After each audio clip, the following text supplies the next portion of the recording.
Oh, well, there goes that idea. And which idea was that? Anything good? We were just discussing the policy that if the storyteller is more than 15 minutes late, one of us becomes the new storyteller. I like this idea. I have several characters that have been existing in the background that I could pick up at a moment's notice. Give me a quick second and I'll have a character for you in like 35 seconds. Who's the storyteller? I think Frost was volunteering.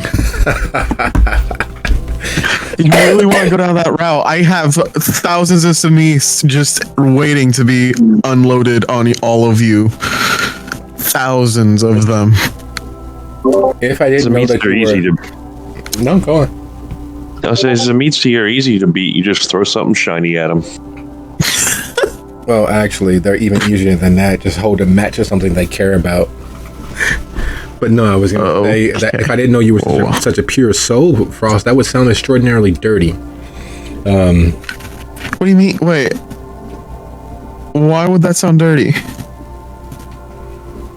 Just repeat what you said. You have thousands of Samij ready and able to unload on all of us.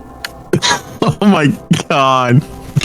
Like I said, if I didn't know you were a pure soul, I would... At least... Wow. Terrible. Terrible. Yes, indeed. It's the reason why I'm glad that you are, in fact, one of the very last few pure souls out there in the world. For the record. Good evening, everybody. Thanks for being here. I am so very glad to see you all. We have problems afoot, turmoil to suss our way through, and overall, before diving into that maelstrom, how has everyone been in the few days or few weeks since we've last spoken? Things have been slow with me. Sleepy. Living the dream. Yes, but whose dream is it? I don't know, but I wish they'd wake the fuck up. Yeah, I don't think you're alone in that idea. Like Cthulhu shit? Well, Maturin, Cthulhu, same name, same different ideals. All that good stuff. But we have a world of moments to resolve. Does everyone remember approximately where we were? If I recall, we were just leaving Decibel's party after stealing it from him. Mm-hmm. I actually was gonna have some things to say. Someone got beat the fuck to death, or torpor. It might have not been final death, but you know. Oh no. Just so that we are clear. It is extraordinarily hard. It is extraordinarily difficult to beat any kindred to complete and total final death. It is even harder to do so with certain clans, such as Gangrel, which they were, and Ventru, which they were not. However, before you all, as the capstone of the next few moments, you all witnessed as a Gangrel which had the personal strength and network enough to claim a full city as a domain was beaten, not stabbed, not eviscerated, not slashed, not shot, was beaten into final death by Decibel's guards. Not even his right hand assassin, not his right hand of doom, not her, not she, not the doctor, nor his adjutant, but his human guards beat a Gangrel into final death.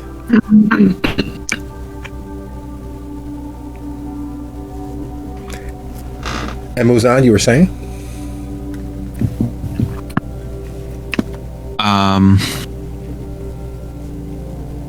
In regards to like what Muzan was going to say. Yes, you said you had a few. I was going to leave that. Oh, I was going to leave that for in character because he has some conflicting feelings about leaving the scene. Excellent.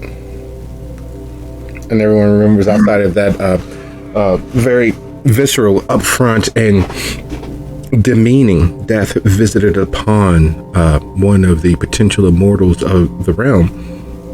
We all remember where we were, correct? With the bulk of the coterie preparing to depart, to head back to the beast, with Ika, the lord of Riverdale for the most part, because unlike the other barons, he was busy during the time when Calabalarshi and his Fey overlords decimated the power structures of Dalton and Riverdale. He was busy otherwise, and because of that busyness, he and the remaining few anarchs who were loyal to the cause bound under his banner and strengthened what little borders they had. Their territory, of course, abutting Senator White's and the Piscateer coteries domain, while to their immediate west is the domain that Urzuli had begun carving out for, well, the Bahari, the Lillans, the Gardeners. Partially as a big fat fuck you to Chicago, and partially because they earnestly believe that their path is the right way, and they refuse to take the loss that was given to them by Chicago as a whole.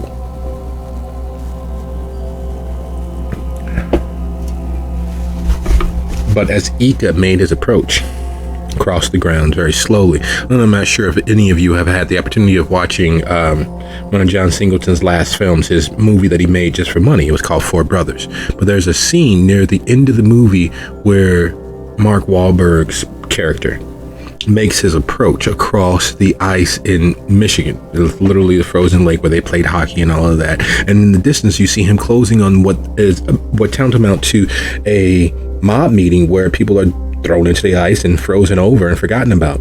But instead of fearing that potential death, he comes on all the same. He comes on with the very real intention of putting an end to all of the drama and turmoil that had been stirred up throughout the film. That moment, that lone figure, instead of arriving with an army, instead of arriving with, the cavalry, or even coming bearing huge ordnances, guns, rocket launchers, all of that, he's simply walking to the party. Sends a message of a certain sort. Not sure if it's received, not sure if it's even understood, but there is a intrinsic message in that.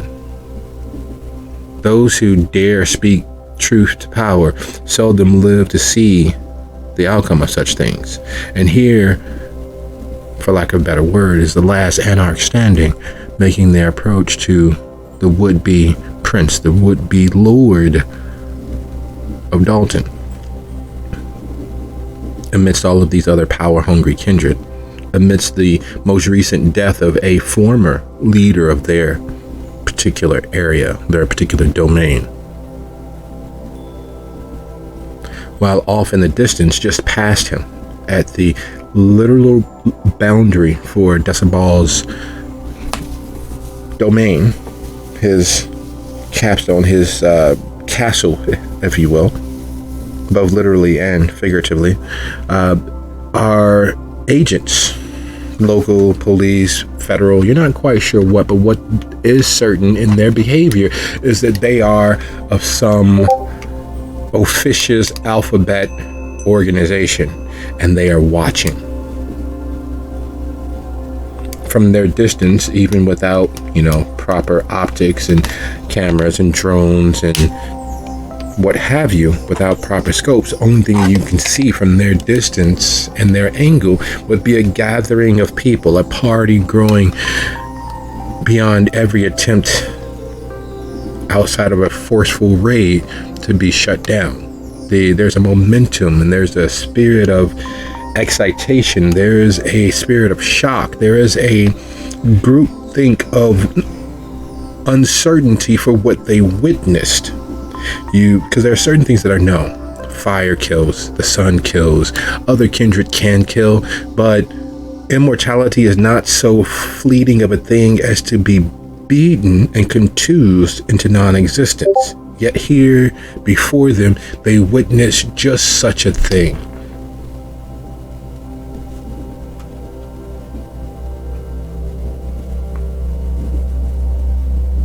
And so, my question to you all, do we have any questions, suggestions, hypotheses, or corners we need to round off?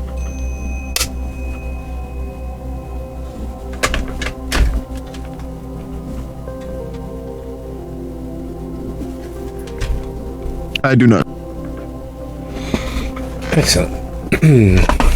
So, as we prepare to launch into tonight's episode and to dive into this world of these particular characters, I'd like to send my thanks as heartfeltly as always, with the one surety that no matter what, I am very appreciative of all your efforts thus far, all of the time that we have shared with these characters' lives and the world that they inhabit. It is without any beating of a dead horse that it is very important that we have the opportunity for play. It is ability that most of us adults, most of us soon to be adults, and most of us who wish that we were not adults have lost along the way. We small band of players have managed to hold on to that magic and be able to play. Do we still have that functioning aspects of ourselves? And this, in moments like this, are beyond all semblance of value because they give us an opportunity to safely explore moments and things and encapsulate that magic of our youth. So thank you, and thank you. And without continued ado, without continued further stalling for time while the boys play me off, I'd like to say that this is officially, without a shadow of a doubt, in the shadow of the White City. We are on season 7.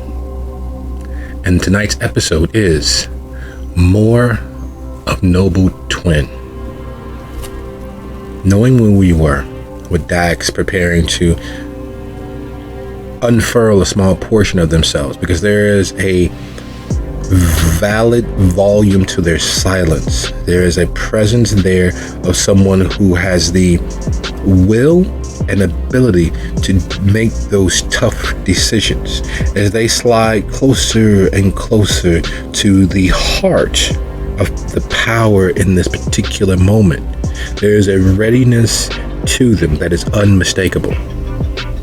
Those of us with a martial bent understand that in every successful physical altercation, in every physical battle, there is those who are able to drive to the heart of the matter and take the heart of the enemy.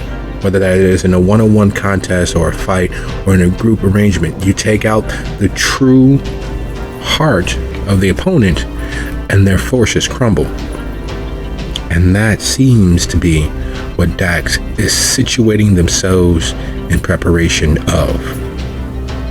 There may not be a success for them personally, but in doing so, they would crumple the entirety of this moment into even more shock and amazement. They would, for lack of a better word, slay the dragon. And while that is happening in the offing, as the shadows move and breathe of their own, while Decibel's guards are forming a cordon facing the oncoming potential might of Ika, a known face, a staunch supporter of the Anarch cause, freedom for freedom's sake, as the other barons, senators, and would-be princes of domains as far-flung west as you can imagine in Illinois are trying to decide which side of the coin they come down upon. The personage who invited them here to broker an unbelieved possibility, because as far-flung west as they are, as far-flung south as they are not actually actively part of Chicago, the capital city of the Camarilla. They're not part of that power structure. And here, this moment was the opportunity to perhaps form something new, a confederacy of powers that would potentially rival Chicago's effect Because for the rest of the world, there are only two things in Chicago. Depending on which sport you follow, it is either the Cubs or the Bears. And then there's Chicago. The rest of Illinois is farmland.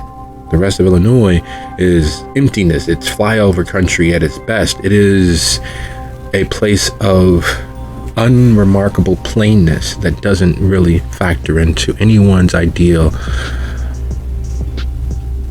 of anything. It's just an absence, full of small towns and small villages that aspire to be one-horse towns. The landscape is flat and unremarkable as a blank, unmarked sheet of paper. Not even as remarkable as an unpainted canvas. And these powers would seek to have Illinois known for something more than just a capital city, something more than just Chicago, something closer to what it actually is. A great bounteous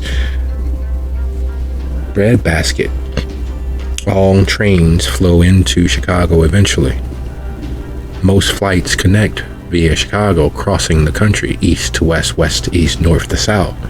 Chicago is a hub for a lot of commerce, but Illinois is the backbone for Chicago and makes that possible. They're the unspoken truth of the power that Chicago holds over the Camarilla and most of people's imaginations.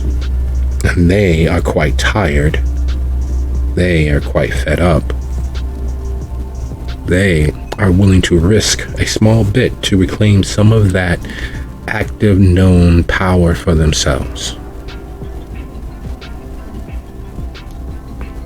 And while all those considerations are happening, India is moving her childer and her childer's potentially soon to be ghoul towards the beast. And while Dancer Dan is his usual invisible self, though not invisible through any obfuscation of his person, more because he's just short enough to be average, just tall enough to be unremarkable.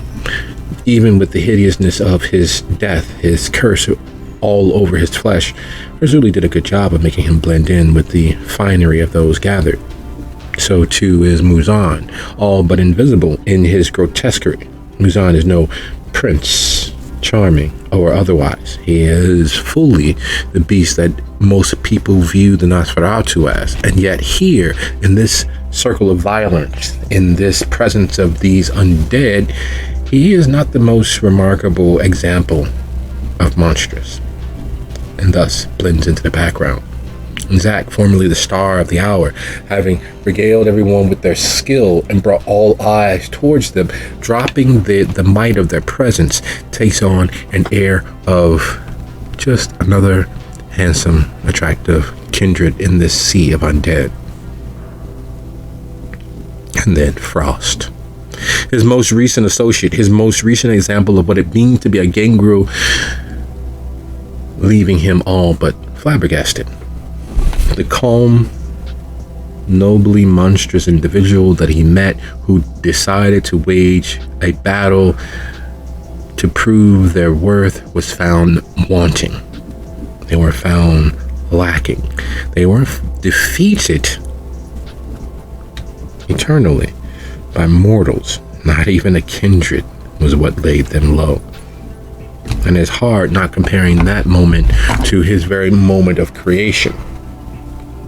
It is hard not comparing that moment to him fighting with all that he had, him firing until his finger had third-degree burns from his heated barrels, him fighting with all that he had to protect a kindred who seemed to be doing the same for him felling other monsters and knowing that it was over, knowing that there would be no tomorrow.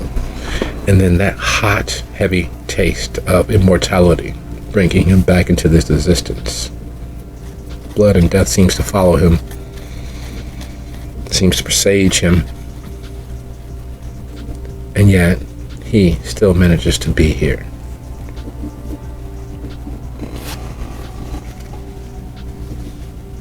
So with our stage set, our players taking their positions on this grand stage, I toss the matter to you all, our coterie, our characters.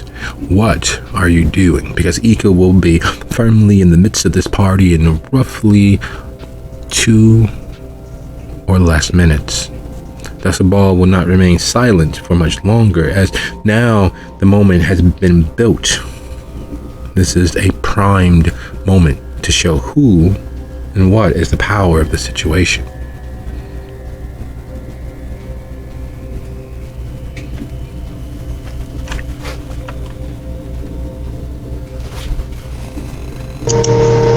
Tia has all intentions on getting the fuck out of here.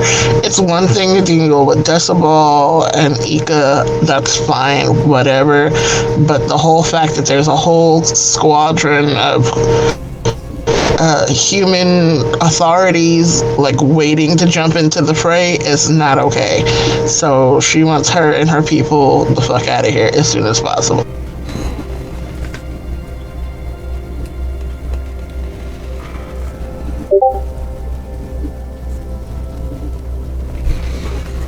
Just to clarify, are we all aware that the authorities are here, or only certain people here aware? Only you all who rode in their entourage here are aware that those are officious humans who have some authority.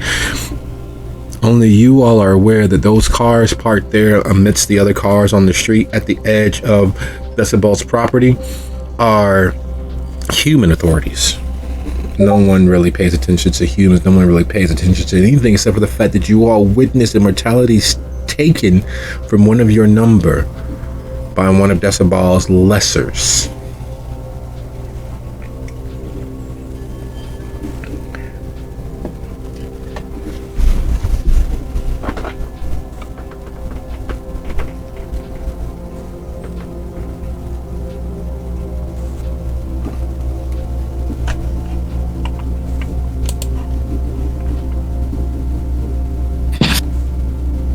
So I think the last time Dia did try to get us all to come back to her, so Muzan is on his way to meet up with her again. Alright, Muzan is moving through the crowd with Dan pulling up the rear as per their seemingly normal usual as of late. Dax, Frost, Zach, we know what Dia and Frost are intending. What is it that you all are intending, watching them gather and attempt to make their way towards the beast? Last I remembered, Zach was with Dia and her new acquaintance and was following her lead. And right now, Zach is heading towards the mansion on wheels, seeking to get the hell out of there. Frost would look for Dia to automatically and start heading her way because death threatens every corner.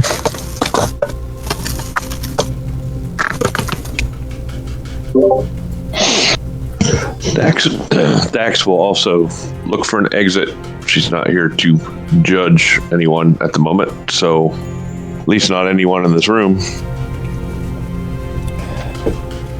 Okay, so that being the case, if everyone's converging on Dia, that's 1, 2, 3, 4, 5. Dia, would you be so kind as to go ahead and roll your charisma plus stealth with plus 5? The higher, the better.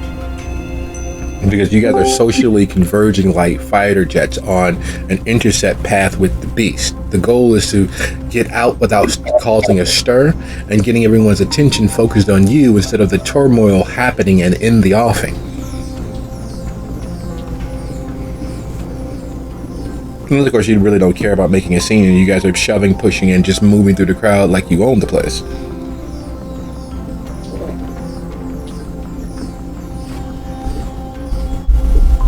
At the moment, I don't think Muzan would be trying to draw attention to himself.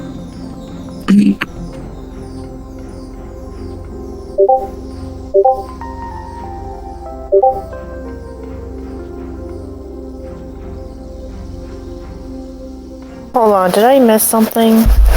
No, not as of yet. And with an aplomb, with a tactical awareness that defies the fact that you all, for lack of a better word, are strangers to one another. And when it's all said and done, even with having shared so deeply the Vaulderie that as you had, knowing each other's emotions isn't the same as knowing the person. Knowing how another individual feels and understanding them is not the same as knowing a person, because what's caused those emotions? What does that reflect back to? What memories have helped this person or that entity become who they are, so that those emotions have some ground point to work from? Those are all separate matters entirely. But you all have been together just long enough and just wary enough and just experienced enough that as you all converge like a team of F-16s moving on an intercept course to slay whatever enemy aligns before you, you all merge at the beast, a veritable strike team of aplomb. You've all managed to extricate yourselves from public consumption. You are just shadows, ships passing in the night. And as you all converge at the beast, with Mr. Rose amongst you all, having taken your lead, with Urzuli bringing a small entourage on board. I hate to leave a party early, but it is always best to leave people needing more, wanting more, instead of always giving them their full fill. If you all are ready, I think we should go ahead and extricate ourselves from this situation, because there's more partying to be done. I understand that the Pisketeers will have a private gathering for those who are actually worthy. And even though she goes through the motions, even though she tosses off a bon mot and plays to what little bit of the crowd is actually paying some attention to you all, it is clear that she has been rattled this evening. It is clear that her usual bombast is lacking some of its fire. It is clear that success has its own price, and she's unwilling to pay the bill.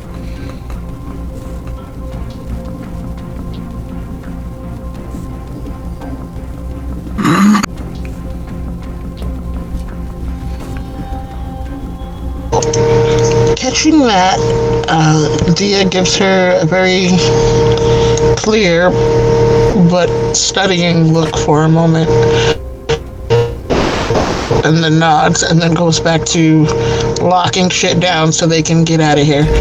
All right, get this thing moving. Now, that is no way to talk about our carriage, and I will have you know that it is not a thing. It is beautiful. And as she speaks, to prove my point, as she hands you a remote as she moves into the vehicle. Now, your ride over, no one bothered to pay attention that there was no driver. There was no one at the steering wheel. There was no one in the cabin. Frost would have hopped in the driver's seat if he was there, and saw no one in the driver's seat. Yeah, no one. No one's opened the doors. No one's prepared the stage up top. Everything seems and turns out is 120% automated. As she hands you the remote, there's a small LCD-like screen on it, on the back of it. On the front, there's several little small nibs and nubs that technically quantify as buttons, but barely, just so. The green one is the only one you need to hit. We have several pre-programmed destinations, one of them being the Pisketeers.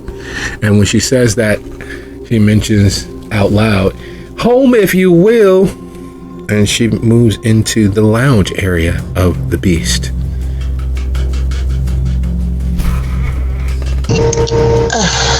While I would definitely prefer to go home, do we want the small chance that some of them will break off and follow us back? I don't know about you, but I would rather that than be here at the scene of a potential crime. After all, we didn't do anything. I don't think we did anything, though. I know that Muzan and his little friend can be ghosts when they want. They may have taken part in that. I, however, did not. I am above board. I have the documentation to prove that I am an upstanding member of the clergy, if need be. So as long as you all are part of my congregation, I don't see any issue with the matter. Fair enough. And she, no more stalling. Time is getting too close. She hits the green button. They're leaving. In most vehicles of the electronic sort, there are certain processes built in to give the impression of that good old-fashioned V8 or V12, or hell, in some cases it's just a V4 revving and initiation of an engine. It gives you all of those sounds without any of that combustion. This, however, has the processes to give you the feeling of a diesel engine roaring to life. The vehicle vibrates gently at first and then rattles much like you would as the combustion ignites the engine.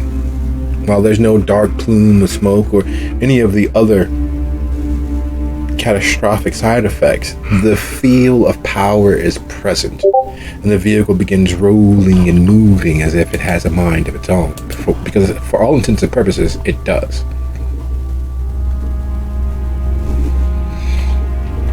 And while superficially the idea of a late night vigil or what have you is enough to pass absolutely no one's muster if they really want to pursue any actions or activities against anyone, there's something about how confident Urzuli is that is very, very telling.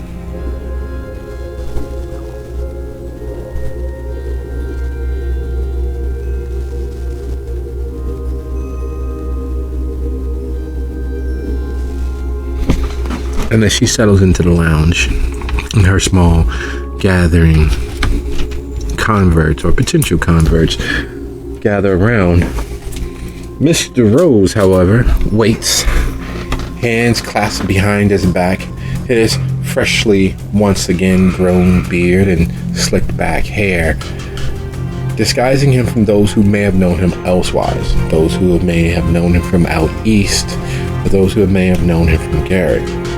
His ensemble, while previously slightly lighter in hue and tone, darker. Those who may have glimpsed him or known of him from elsewhere would notice that unlike his usual grays and light blues and occasional greens, he is in a brocaded jacket, dark enough to be black, though you're sure that it's in fact something more red or burgundy, maybe a dark port wine color. His tie equally dark and ominous, making his platinum hair stand out even more so as startling, and his all-white beard cuts quite the image. And despite his long-lived death state, there's an absence of paleness about him. There is an absence of clearly being dead about him.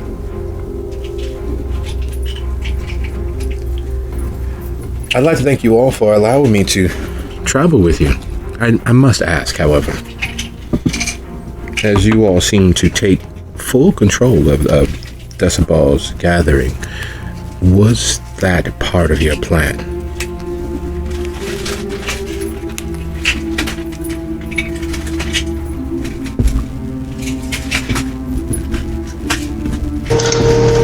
A lady never kisses and tells.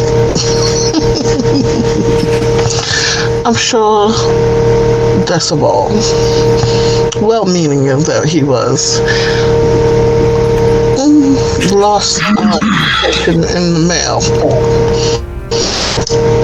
I sought to correct that.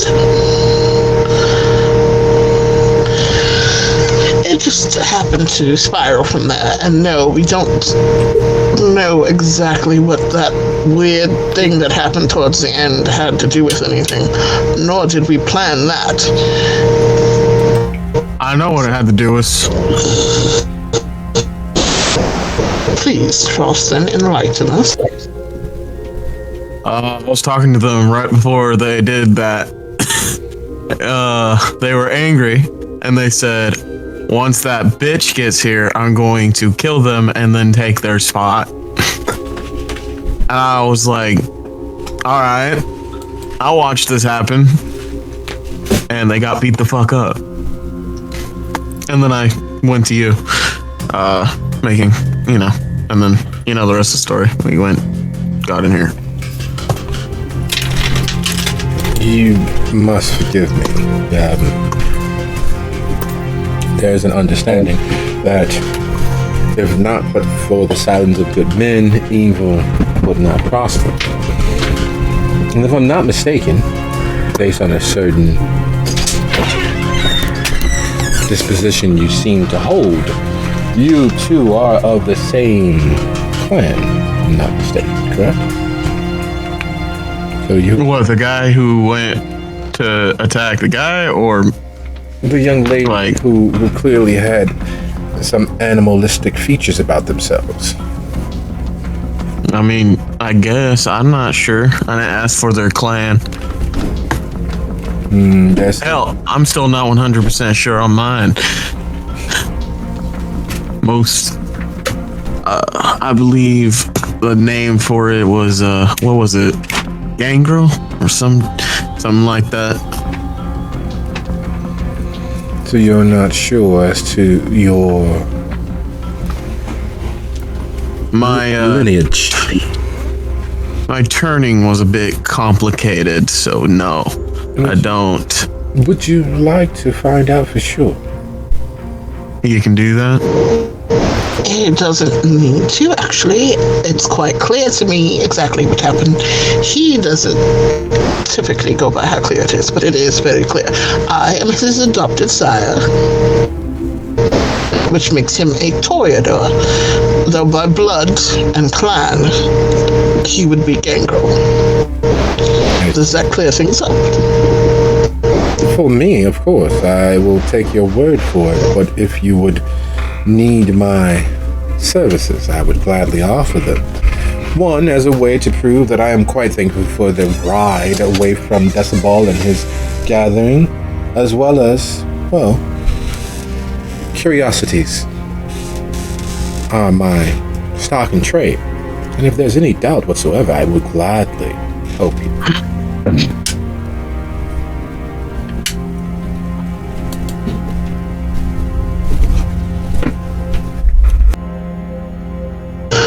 I think that Frost has already let too many people poke and prod him lately. We're going to pass for the moment, but thank you very much for your offer. I will keep that in mind. So you speak for this motley crew. Excellent. I assumed as such, based on your arrival and you being the first off of the vehicle. Though I wasn't quite sure whether it was the esteemed Zuli or whether it was you. We've heard quite a few things both ways. Is this the forming of an alliance? Are you all Lilans? And he looks amongst the gathered bit of the coterie that's still here. While Zuli and her potential hierophants are off in the lounge, you all are still here in the main space of the beast, what would normally be the foyer.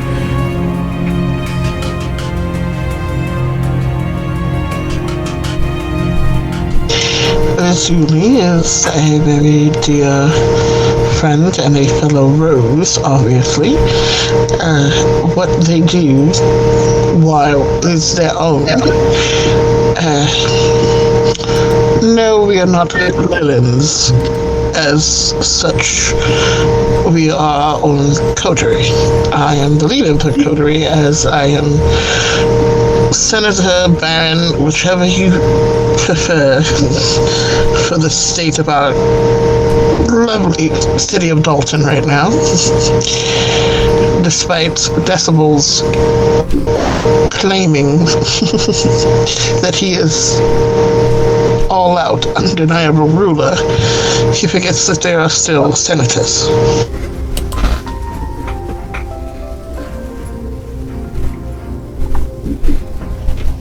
There was a certain presupposed power at play. Though I can't say that I could truly discern what exactly that power might be. It is clear that Decibel himself is, well, powerful.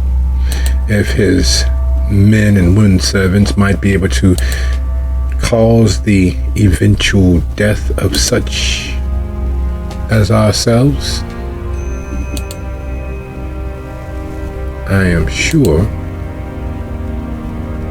that he holds more than a small bit of power, a small bit of control.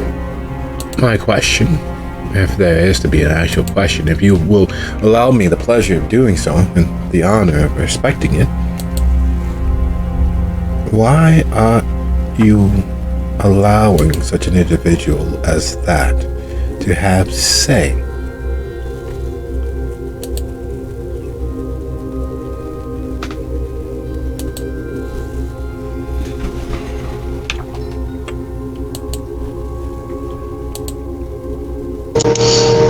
Well, in actuality, the thing is, if he's busy elsewhere,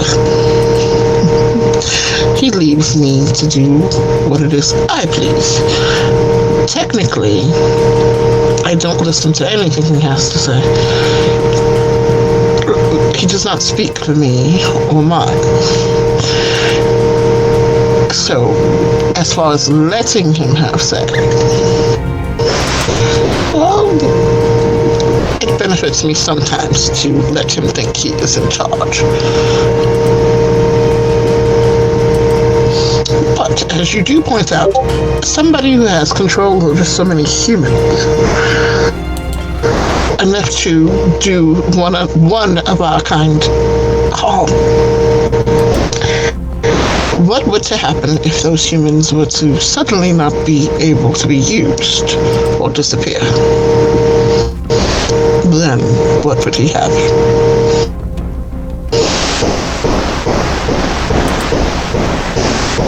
I would not hazard a guess as to what might be there, but it is always better to stop power than to take it once it has been assumed.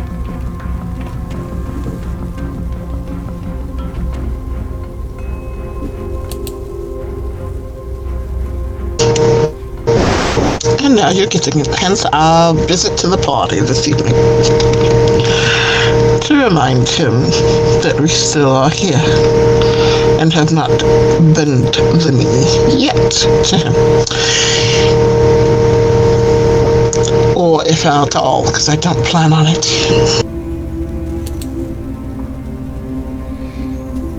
My time. And he points to one of the open seats gathered around the foyer. Please, yes, do sit. If you'll excuse me just for a moment, though, I have a small bit of something to sort. But of course, I am your guest.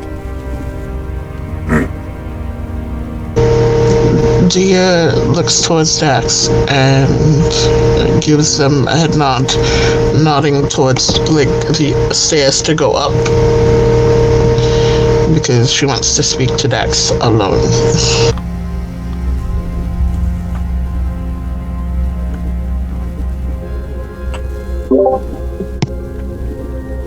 Dax is busy looking out the windows.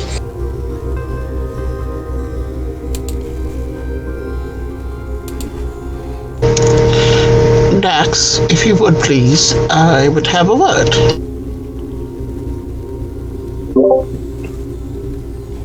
It's probably not the best time, but I suppose.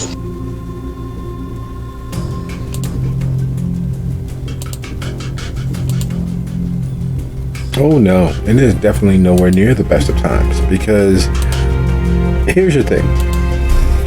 You all left the Pesketeers in the head of a convoy of mortals.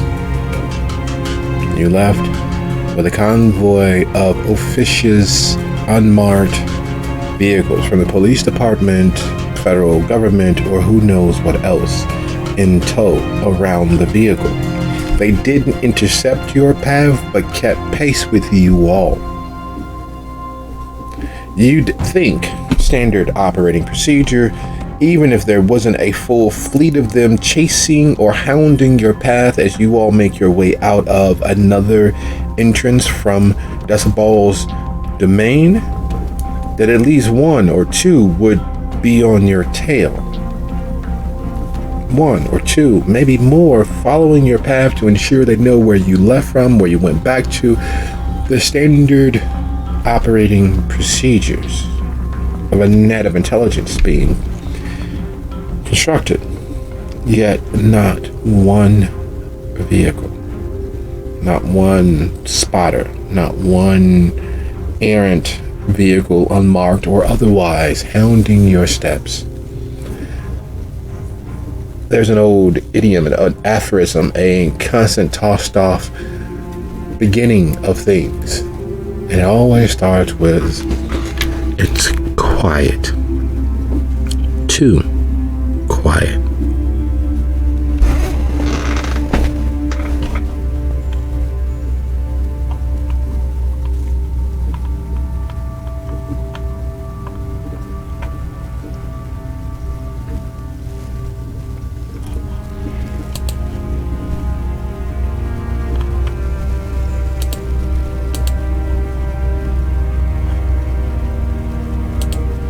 So as Dia and Dax step away, what is it that Muzan, Frost, and Zack are doing?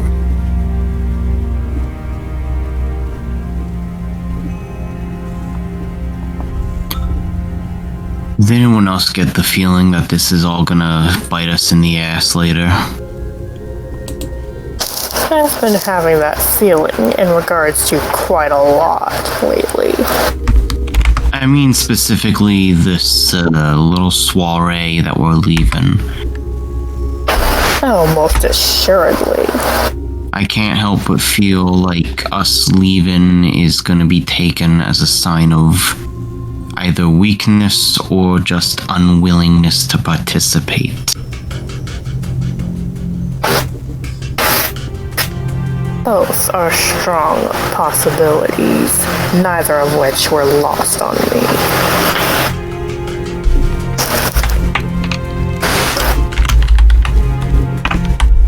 The question is, can either of those be played to our benefit? After all, if one is perceived as weak, they are generally not perceived as a threat. And if one is not perceived as a threat, they may be left alone. Question is, will that be the case?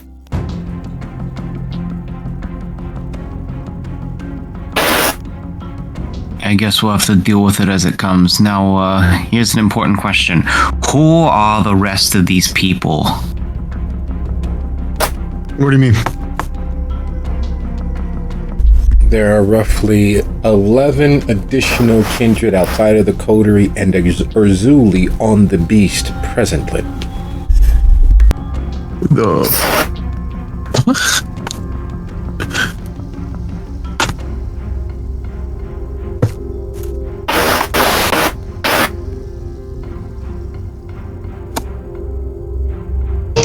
Yeah, you didn't notice the white-haired guy that I was talking to the whole time that was asking about Frost's lineage?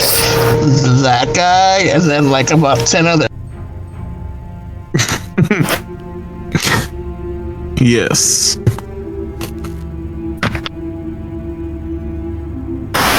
So is this like Harry Potter but vampires? Apparently, yes.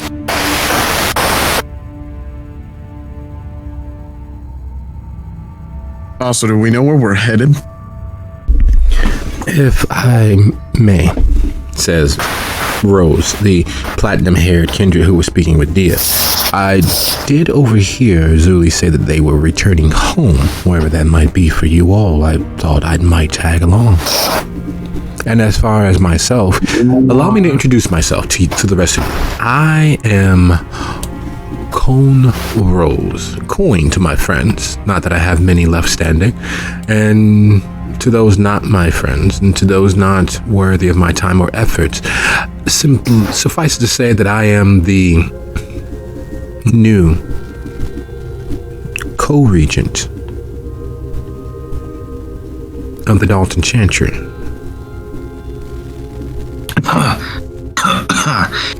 Yahoo now? I am the co-regent of the Dalton Chantry. Perhaps soon the only regent. There have been several instances and plans that have gone awry.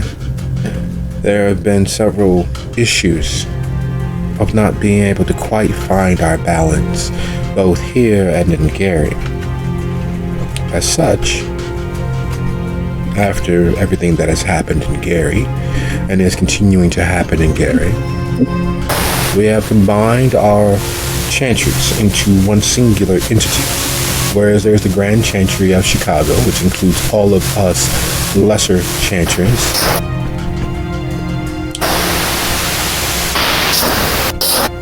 We are now one singular entity. The Chantry of the Iron Rose and the Dalton Chantry, as there was no name actually given since Golgotha's passing, are now one entity. It's a pleasure to meet you all.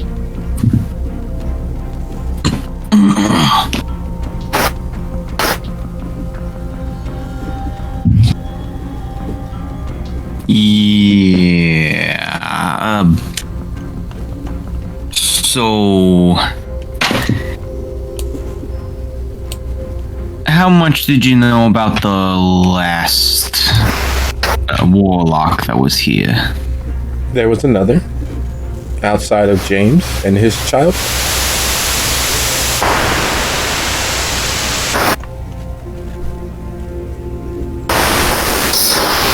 Yeah, I think they left on some urgent business. Just wanted to know how much you knew about them.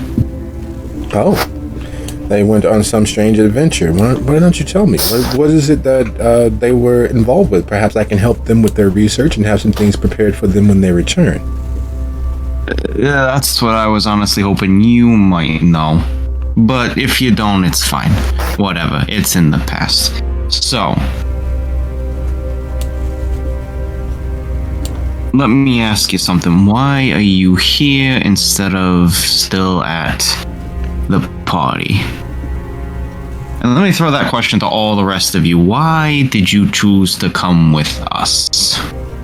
Well, Erzuli, and well, we saw you all, seem to be those that were actually in charge, and we didn't want to end up like, the Baron of Plainfield. Whatever was going to happen, we didn't want to be there for the violence.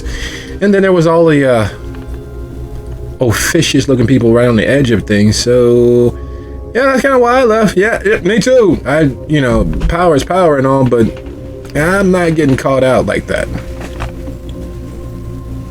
And then to add injury to the insult of it all, the real factor that settles in, a small blue-suited individual, a jowly individual, the sort that looks as if he is maybe 3 feet tall, when in truth he stands roughly about 6'1", 6'2", but because of his portliness and the ill-fitting of his well-made suit, he seems a lot smaller than he actually is.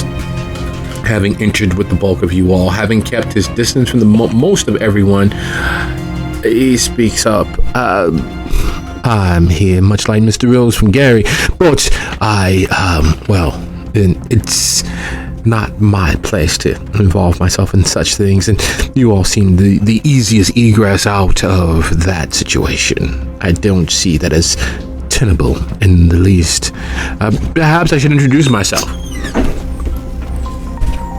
Perhaps you should. I am the one, the indefatigable, the undefeatable. I am Sir Clarence Bartleby. Perhaps you've heard of my association. Nope, never have. Oh, that is a shame. Perhaps I can interest you in maybe a small bit of knowledge, or a bit other. And Rose looks at him. Bartleby, your clemency is dependent upon your ability to continue to assist the Chantry. Any activities outside of that, and steps will be taken. Oh, of course. I would never dream of such a thing. After all, we know how long our memories are for such things. I'm just glad to have a second opportunity at life. Yes, life. Certitude. And while that conversation is being had in the foyer of the Beast, and while Erzuli's holding court with the other members in the lounge, up the stairs, as you all make it just out of earshot and just around the corner of that top step, what is taking place between Dia and Dax? You all have the floor. You have a moment of just your space.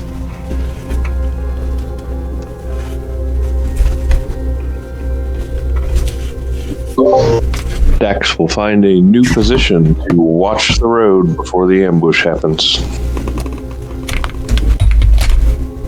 Look, I know you feel this is not the time for this, but we had no other time earlier. And this is the only time I think we'll be able to have this discussion. I do realize that nobody up till now has asked you anything about yourself. You just arrived at our Pisketeers this evening during the middle of chaos, and it has been chaos non-stop since then. I want to clear the air, and I want to know for a fact that you are not here to somehow sabotage, attempt to kill, or otherwise harm my group. And I know that is a lot to ask, and that I am assuming that you will be honest with me. But You'd like me to be honest? I've had too many people lying to me as of late, so if you would, please. If I was here to do any of those things, as disorganized and self-absorbed as your group appears to be, they would have already occurred.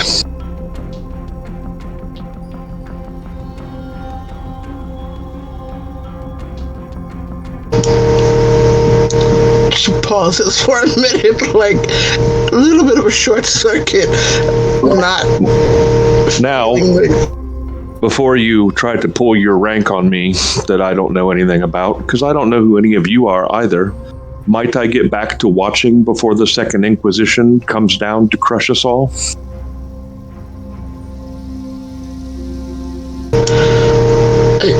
As you were saying, you know nothing about me. I was not going to pull my rank. I was honestly confused just then as to what the hell, whether I was insulted or not, but fine.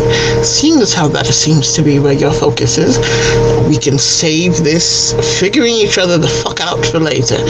As for who the fuck I am Concordia White, owner of the Pisketeers, former senator, current senator, whatever the fuck it is, and leader of this god-awful mishmash bad news bears of a coterie. You know we were followed from your club, right? Which means your club is probably marked, which means you're all in danger. You have bigger concerns than who the fuck I am. See, while you say that, I agree that we have bigger problems, but at the same time, we tend to have multiple problems swimming around us at one time. So I can point out multiple problems, not just the one big honking pink elephant in the room. Yes, that is a problem. Yes, I am aware that we were followed. We took time away from the Piscateers for that very fucking reason, and I had just come back this evening when all hell broke loose. So what would you recommend we do, oh knowledgeable one? I recommend you do as you wish.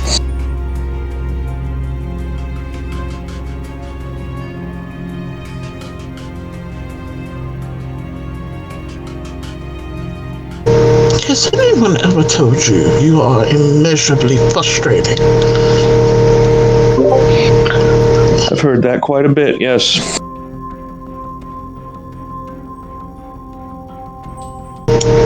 Well, now that we've solved that whole situation, I brought you up here because it might be a better vantage point out of the windows up here, but carry on.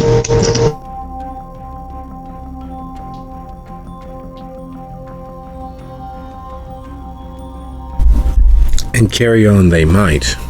Would Dax be so kind as to please roll your wits plus either subterfuge or investigation? Your DC is 3.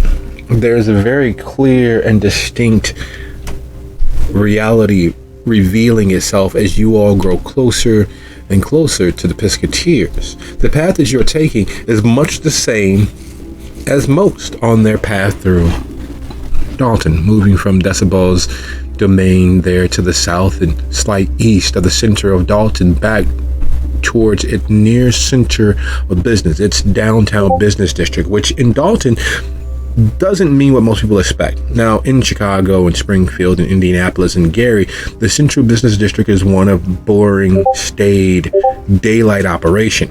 But in Dalton, being the capital of personally owned businesses, with Dalton, the central business district is actually the entertainment district. There are small bars and pool halls and several smaller non-municipally owned businesses throughout the area. They're quite sparse comparative to other cities, to other towns, and to other villages. However, they make up the central area that is, in fact, the Piscateers' domain. It's one of the many openly confusing aspects of Dalton. It doesn't have the usual conglomeration of City Hall and fire department and courthouses all located in its center. Those are on the outskirts of the village. In fact, many of them are actually outside of the village proper.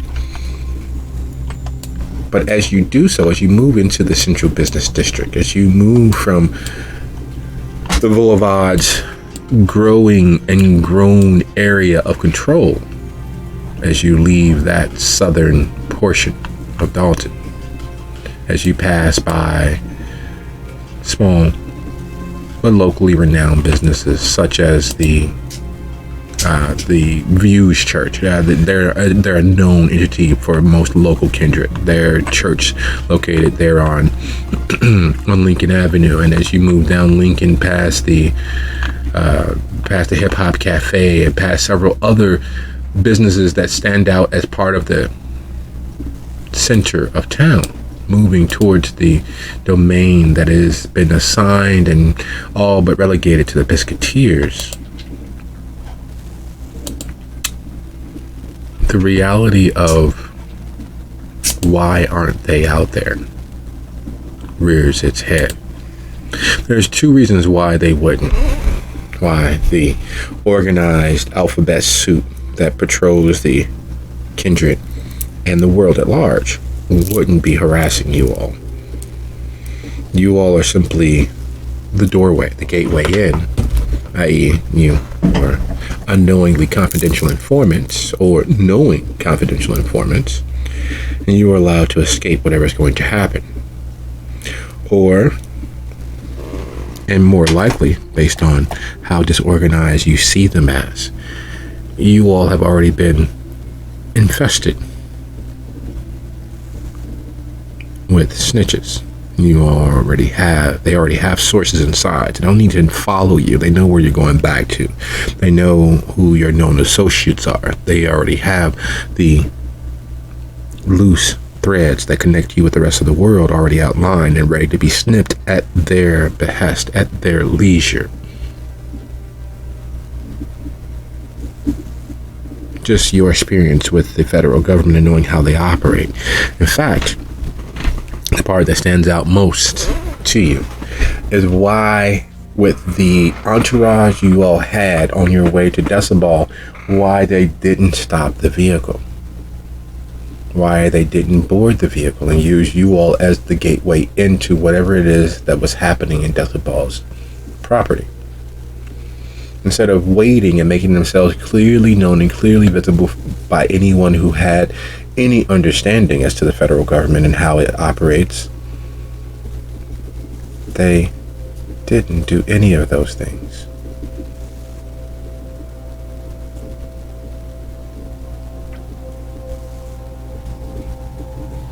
So as the Piscators comes into view, and you can see across the reservoir the bright neon signs of the Rosie, formerly the Rosie 2, several things fall into place. And there's a fork in the road for you mentally. Your path forward is your own, but there are only two likely outcomes. It's binary for you. It's either on or it's off. Either they have someone already inside, or they already have the passive egress to cordon and capture you all when they choose already in play.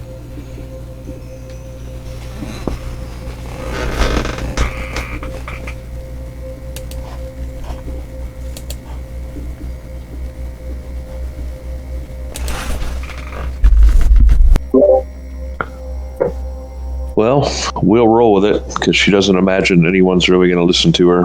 And, that it could be advantageous to her cause. So.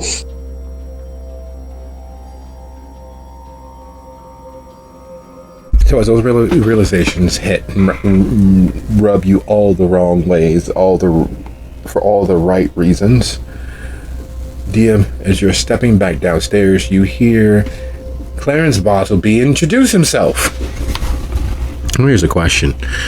What is Dia's occult? Does anyone else present have an occult of 2 or more?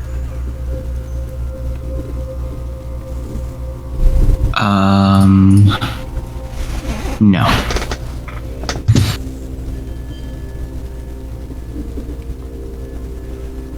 She only has an occult of. That I have cult negative is occult. only 1. Okay. Well, with an occult of 1, with that being the average for the coterie present, here's the things that you all know. If someone introduces themselves as Regent, they are the most politically powerful member of any local Tremere. Co-regent, you can attach whatever prefix you want to it, but that stands out. A regent literally has the same or more power as a Tremere primogeniture, at least politically. A regent is the preeminent Tremere in any particular area. They're supposed to be the teachers, instructors, and the real holders of supernatural and magical secrets. And you have a regent sitting, conversing with you all.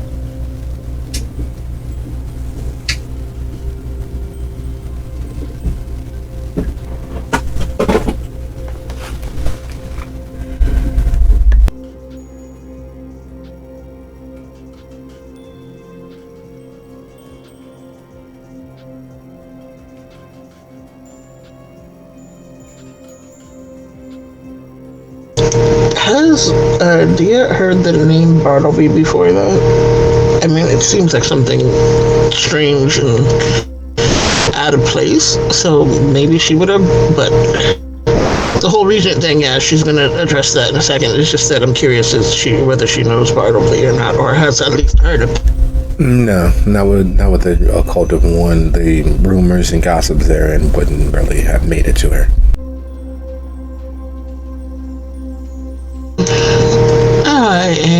quite afraid I don't know who exactly you are, though it sounds quite interesting that you would introduce yourself as such. I am supposing that you have some acclaim? As for your co-regency, she looks towards Muzan and like arches an eyebrow. Seems that the Tremere that we're currently here are a bit of a mess and don't seem to know what's good for them. Hopefully you can change that. Yeah, it'd be real appreciated if you could set them straight.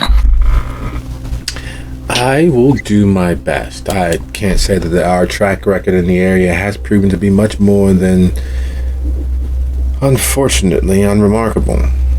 We've had several setbacks. I'm just curious, and this may seem a bit weird, but have either of you all seen an ancient kindred in full plate armor? A who and a what now? Plate armor. Yes, bright, dark steel cuirass, wide epaulets made of the same steel that forms the breastplate, a large bastard sword, to be exact, in near their hand, perhaps a wound through the center of their being, a chest or such. That's a negative. I think I'd definitely remember if I saw that. As would I. I would hope so. However, and this is the, well, slightly small issue, their resurrection into our present time is the single greatest threat to us as a kindred that could be.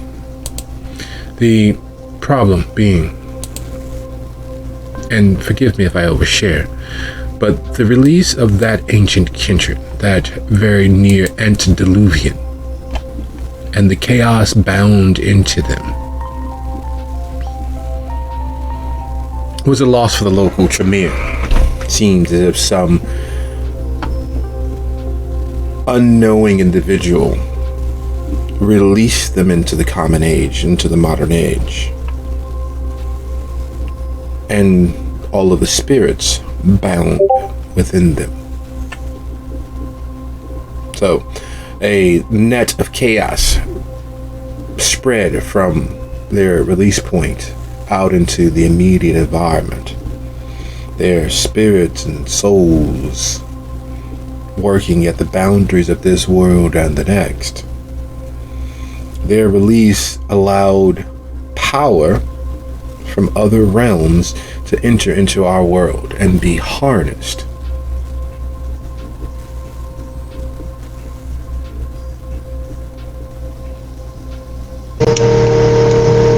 Well, all of that sounds absolutely dastardly.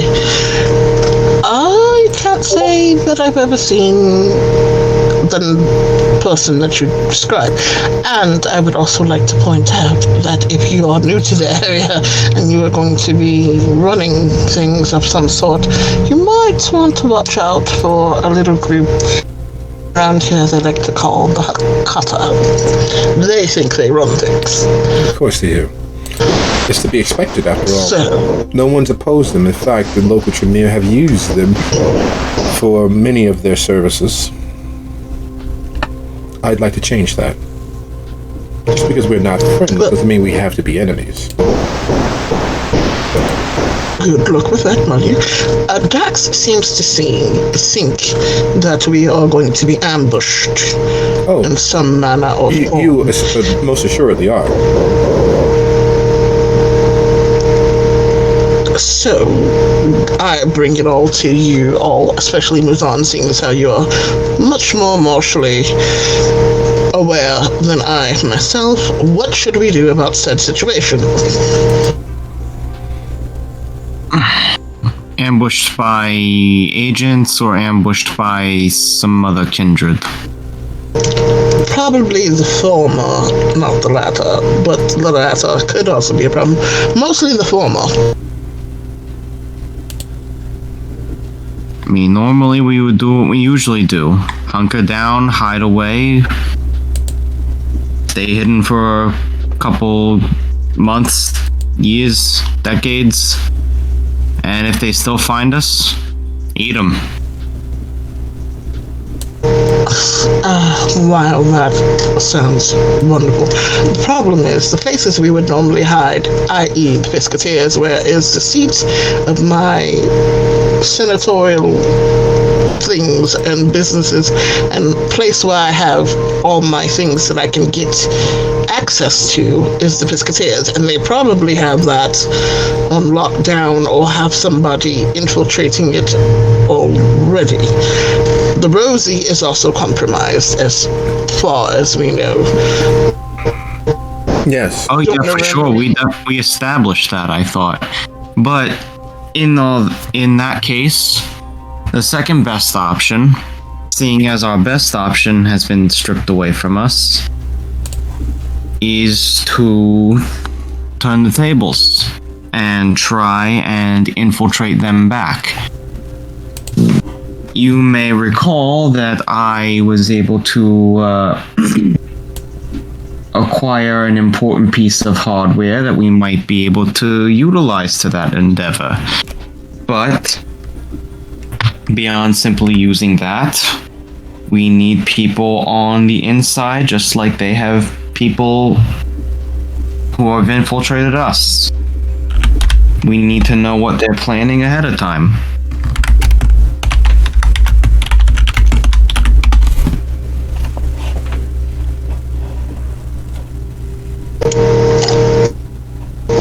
But in the interim, we need a place to call a headquarters or to launch all this from. So where do we go tonight is what I'm asking. If I might, Bartleby and myself have recently made ourselves at home, not far from the Piscateers. In fact, it would be our greatest pleasure to act as your host. The better to arrange a mutually beneficial relationship between us. That's one option. The other option is our place. The Nosferatu's meeting grounds, as it were. We know how to keep hidden, so if our usual gathering places are under too much pressure, then maybe it's time to go back to the old faithful sewer route.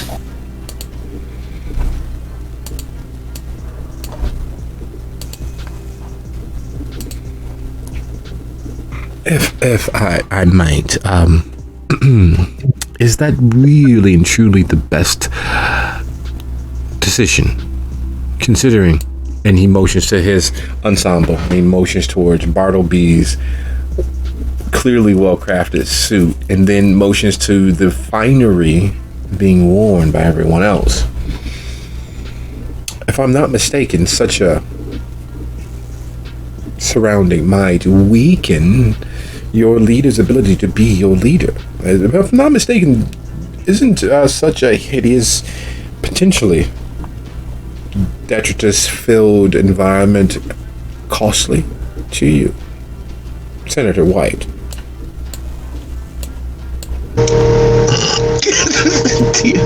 Kind of.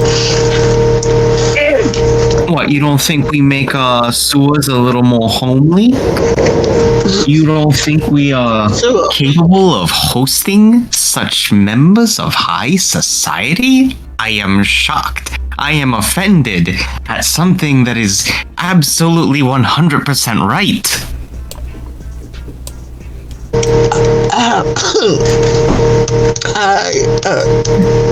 Thank you, Mazan, for offering your home.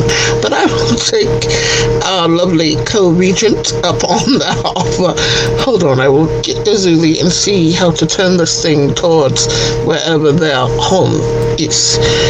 Yes, hold on. And she runs towards the other room. Azuli, we are changing direction. How do I do that? As you enter into the lounge, you brush past Dax. As Dax is coming down the stairs, there is a look of determined understanding on their face that is unmistakable. Wheels have turned, cogs have aligned. There is clearly something there beneath the surface, not bubbling up, but clearly forming a foundation of something. And while that is happening, as you pass them and enter into the lounge, all of the rumors, all of the gossip as to what the Toreador are, the believed public connotations as to how lewd, lascivious, and erstwhile non-serious and sensually active the Toreador actually are, lays there unrepentantly revealed for you all. And while Azuli sits on the bar stool, one leg over the other, sipping from a martini glass filled with the most recently donated vitae. There are others who are contorting themselves in prayer through physical supplication of themselves and others. And Azuli is paying absolutely no mind to the avaricious, greedy supplicants. In fact, she's sitting as if you would with the kids having gotten so far out of control it is best to let them burn themselves out and then punish them.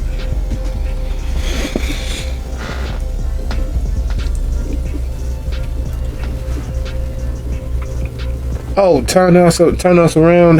Well, if you head into with the key fob that you have there, if you head into the driver's compartment, you can enter in whatever address you like there on the flat screen between the steering wheel and the shifter. I'll be along in a minute. I have to let these. And she takes another sip. Okay. Here, people cannot handle their vitae.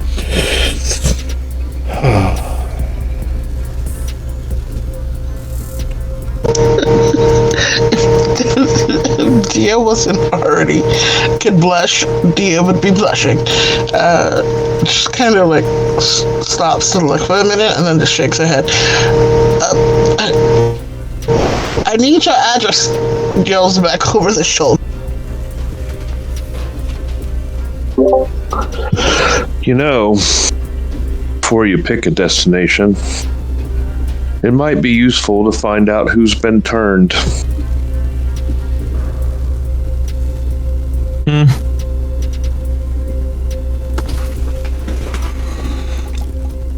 I'm sorry. Barabu says, before any inclination or ideas are pointed at me, I must assure you that I have no idea whatever it is that she might be speaking of.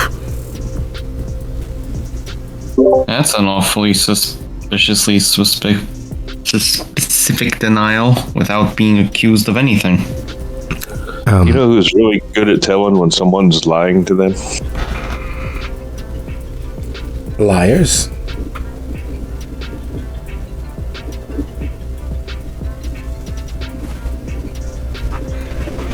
Rose speaks up. Yes, it is a specific denial and one that he will continue making, unfortunately. And this, I must believe that he may not be involved, considering he has recently only been allowed to return after paying a huge penance in Idaho. I'm not sure how that isolates him from suspicion. If anything, it increases the suspicion.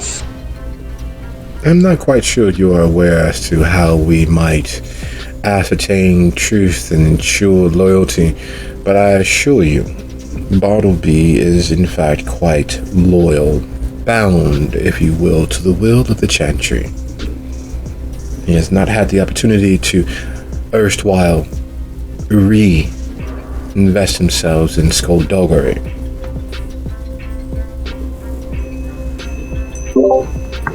She will nod blankly at them, knowing full well what happened when the blood curse was broken.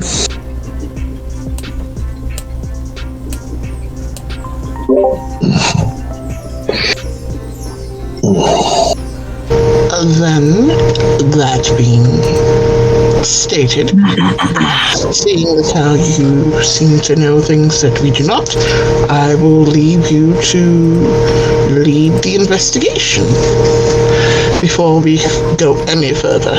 And she looks for a button to like pull over to the side and pause the movement of the vehicle. Oh, hold on, wait a minute. Let me get this straight. You're putting the person who we just met, like, what? An hour ago or something? Maybe it was yesterday.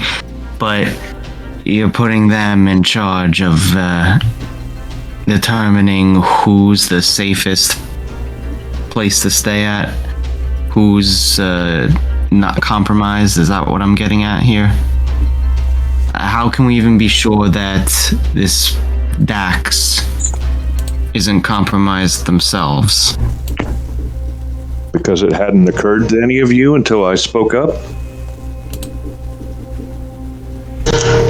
They also pointed out earlier, quite pointedly and correctly, that had they wished to hurt us in some sort of way, it would have been better to do so while we were all alone instead of at a party full of people and with witnesses. So, with that being said, I choose to believe that... Oh, so they're cocky too.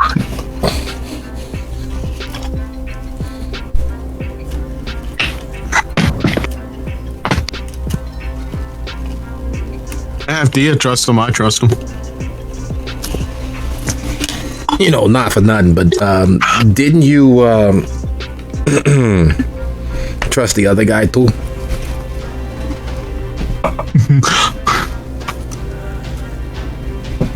You know, not for nothing. I'm just saying, you know. She gives Dan a "I will fuck you up" look. How close is Dan to Frost? He's actually not far from Muzan. You know, like any smart bootlegger and freebooter, hiding in the shadow of the most viscerally violent person. Get the bully on your side.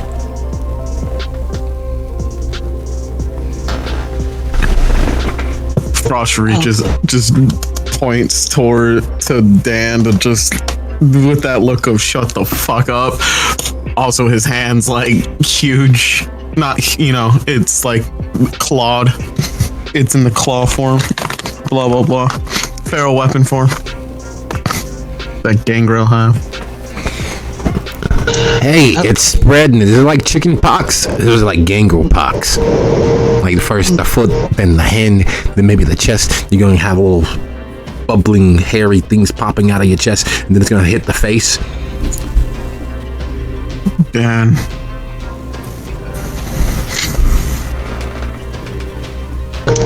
Fine, okay. Moves on. Work together with Dax and ask questions if that would appease you, since I know I can trust you. Now that's more like it. I mean, if you don't want my help, then I will be on my way. I hope you all have a pleasant afternoon. Now, I didn't say I didn't want your help. Hey, that's kind of a fucking threat.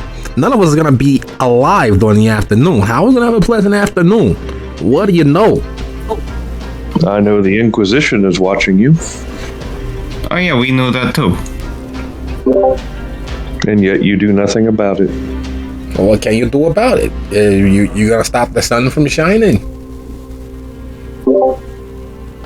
Weren't you just bragging about how Nosferatu are adept at hiding themselves, and yet you do not? Well, here's the thing. We don't hide them. I fucking disappear for the day unless, of course, they let me sleep over. But I got my own places to hide. And Muzan, he's got a couple of good places, but most of them are easy enough to find. Just look for the dead bodies. Hey, I've been good about cleaning those up lately, okay? Fair enough.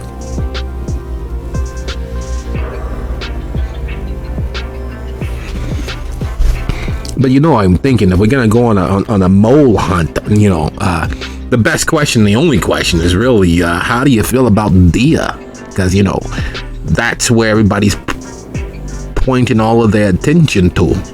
Basketball even going so far as to make sure Dia's in a weakened state. Her and Zach are behind the 8 ball. And, no offense, Mr. Rose, but the last Tremere was so head up his ass that he tried to make sure these guys failed. Are you going to be doing the same thing?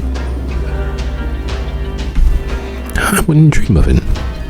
Strong neighbors make it far easier to protect oneself. After all, they can't get through you. They can't get to us. Isn't that correct, Bartleby? Yes, quite. Of course, actually. As a show of good faith, I if you all would like, I can make your job and as far as hunting a mole easier, but for a draught of blood. And he begins rifling through his suit pockets and pulls out this wooden hand-carved bowl and sits it on the nearest arm rest nearest him and starts rifling through his other pockets and pulls out a silver dagger. If you all would be so kind as to provide a draught, we can make sure that everyone speaks truthfully to any questions being asked, and that way you can find whoever might be your betrayer. What if you're the betrayer and whatever fucking thing you're about to do to us is gonna hurt all of us? Oh, I wouldn't dream of doing such a thing to people protected by such a notable personage as the Prince of New Orleans. Rose looks at him and shakes his head. Oh. Prince of New Orleans?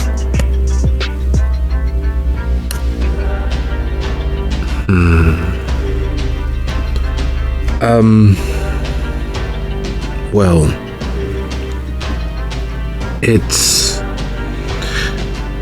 Bartleby speaks out of turn, and while he means absolutely the best, sometimes he is not as understanding as to what his words might mean. I do apologize for him in advance, and seemingly far more than I should have to.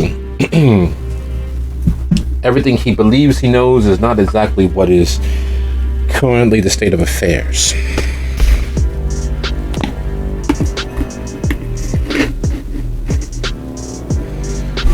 Hey, Ross just looks to Dia. Hey, who's on? I don't really answer the question that did it. Frosted asked the man a very pointed question. The idea as to who the fuck is the Prince of New Orleans and what does he mean by that? This guy fucking played hopscotch all over there and just apologized. That doesn't answer the question. Oh, yeah, I know. That's, very suspicious.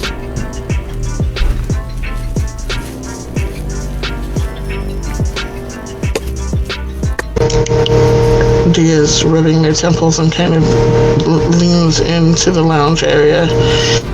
Zuzi, please come in here and bring the others. We are trying to find out a thing.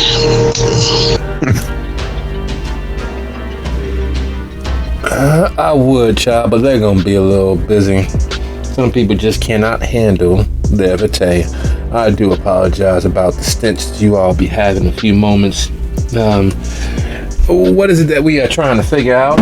Where will we be lighting tonight, considering that it sounds to me, and I could be wrong, I'm hoping that I am not, but that we are not going back to the Pisketeers with all of its many entrances and exits and ways to disappear. There's some other plan for us to alight. And you, she looks directly at Dax, insisting that there might be a traitor amongst our midst. Do you think that this traitor is being purposeful about their actions, or is it an accident? Is it something that they are doing because they are ignorant to what the ramifications of their, and she looks at Frost's leg, their actions might entail? Does it change the ends? Yes, it definitely determines how how instructive the pain needs to be to get the point across. You don't want to punish above the crime, you know? Why don't we figure out who it is and then determine how big of a crime it is? Excellent. That sounds absolutely perfect. Now, what is the crime exactly? Who's betraying whom and to whom?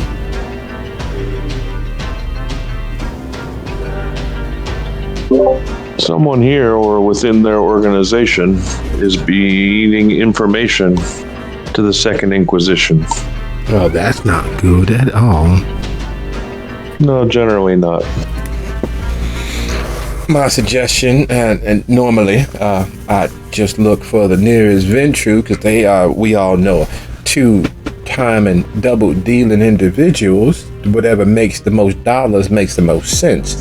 And the thing is, I don't believe anybody here is a blue blood.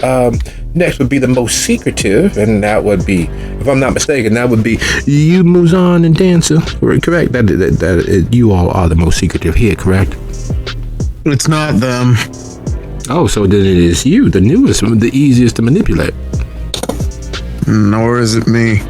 I have no outside contact besides those fuckers over there.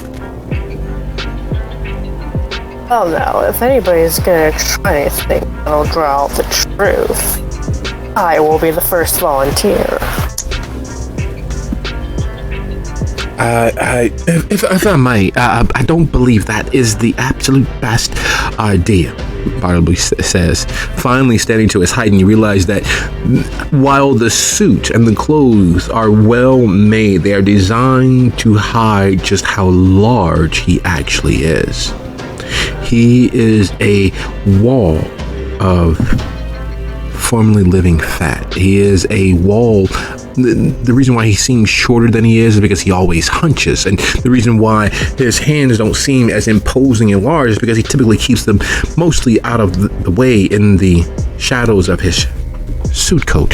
And he is massive. Not as large as you've heard the Ballard family might be, not as huge as the Kingpin looks in the comics, but if he falls on either of you all, it is clear that it would take more than a small bit of effort to get him off you before you are completely flattened.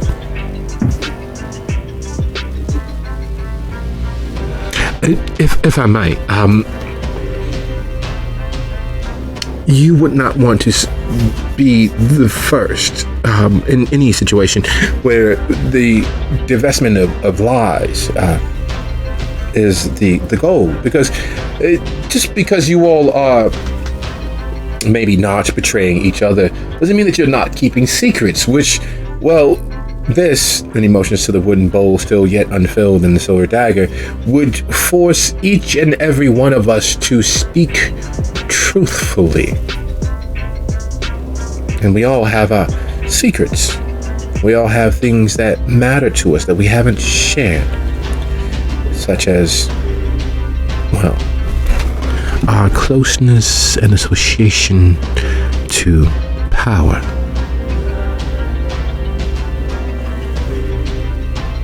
Or the wars that we fight within ourselves. Or our actual plans and reasons to be here. I can gladly say that while I would never betray the Chantry again, that above all else, I have my own reasons for seeking their protection moving forward. My making amends for previous deeds, notwithstanding, I have things that matter to me that I would not willingly give up. And then he looks and finally pays attention to the freshness on the face of Stella and Faye. And if I'm not mistaken, there are still mortals amongst us as well. And how they came into our company and protected by your good grace, I'm sure is something you would not prefer to offer.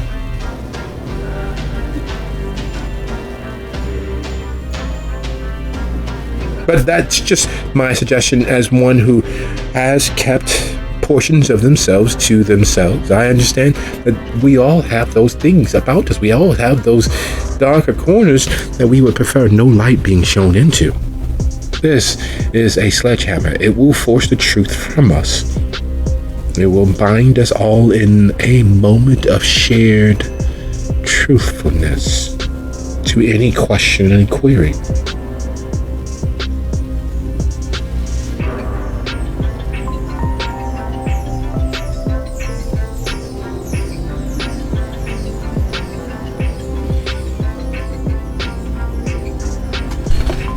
So you said that's a truth serum that's gonna make even us that have been dead longer than the Watusi give up our secrets? Well, yes, not exactly. It's to any question asked. So the question must be known to be asked and, well, has to be answered.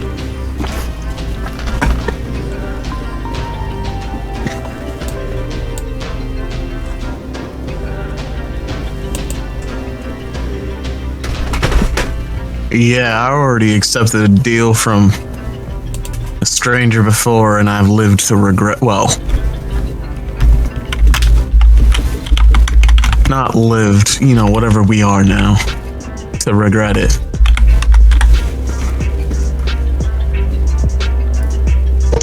This is getting us positively nowhere. I was just about to say the same thing.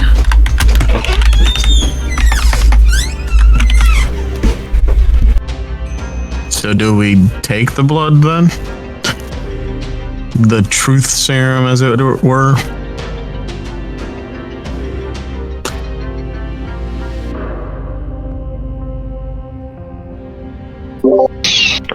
Seems it depends on your trust level. I'm gonna take a hard pass. I brought it to your attention. It wasn't even in your mind.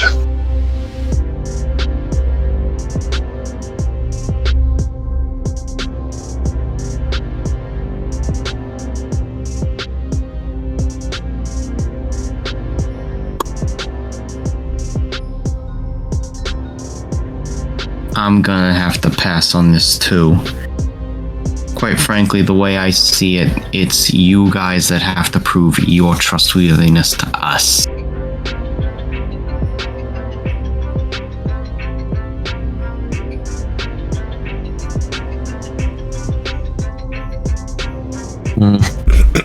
Well, if I might, no, Clarence, you might not. You've already made your suggestion. I believe that they've said no. They won't be using any performance-enhancing agents to find the truth that they seek. As far as proving our trust, well, there really is no way to do so if you doubt us. I did offer the hospitality of the local chantry at your disposal, freely given, in thanks for the transportation from our party. And Clarence is bound to the will of the chantry, at least for the next few years. So his word is very much his word. Now wait, you said your personal lodgings, not the chantry.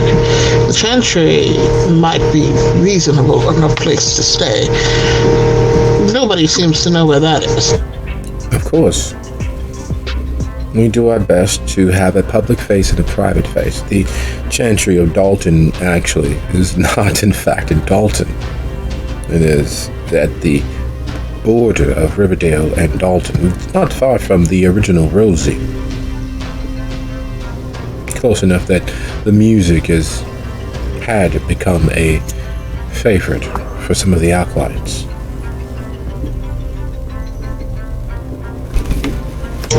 Well then, Dax, I am asking your opinion. Would the chantry house be well enough of a compromise to stay in? As I doubt the whole chantry of Dalton would have gone to the SI.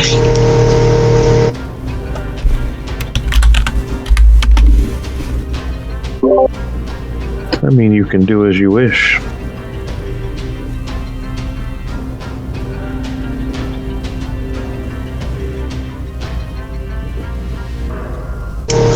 To the sinners who they see, they know they're trying, but they persist in doing so. Here's the thing. We were being watched when we left the club. We were followed to the party. The party was surrounded. We left unmolested, which means they don't need information on us because they're already getting it. I assume all of you trust each other. I don't know why any one of you would betray any other of you or all of you, because I don't know you. You seem to know this Urzuli person, and she seems Urzuli person? I am the grandmother of the Bahari in Chicago. But person? No, I am the grandmother. And as you say. As I prove, my connections are connections. The Lillin's connection run deep through all facets of society. We have judges and sheriffs and bankers and businessmen and CEOs, and we are a force. With all respect, we don't have time for your ego at the moment. I will assuage it later. These two, however, no one seems to know. No one knows why they followed you. No one knows why they're on this bus. Oh my God.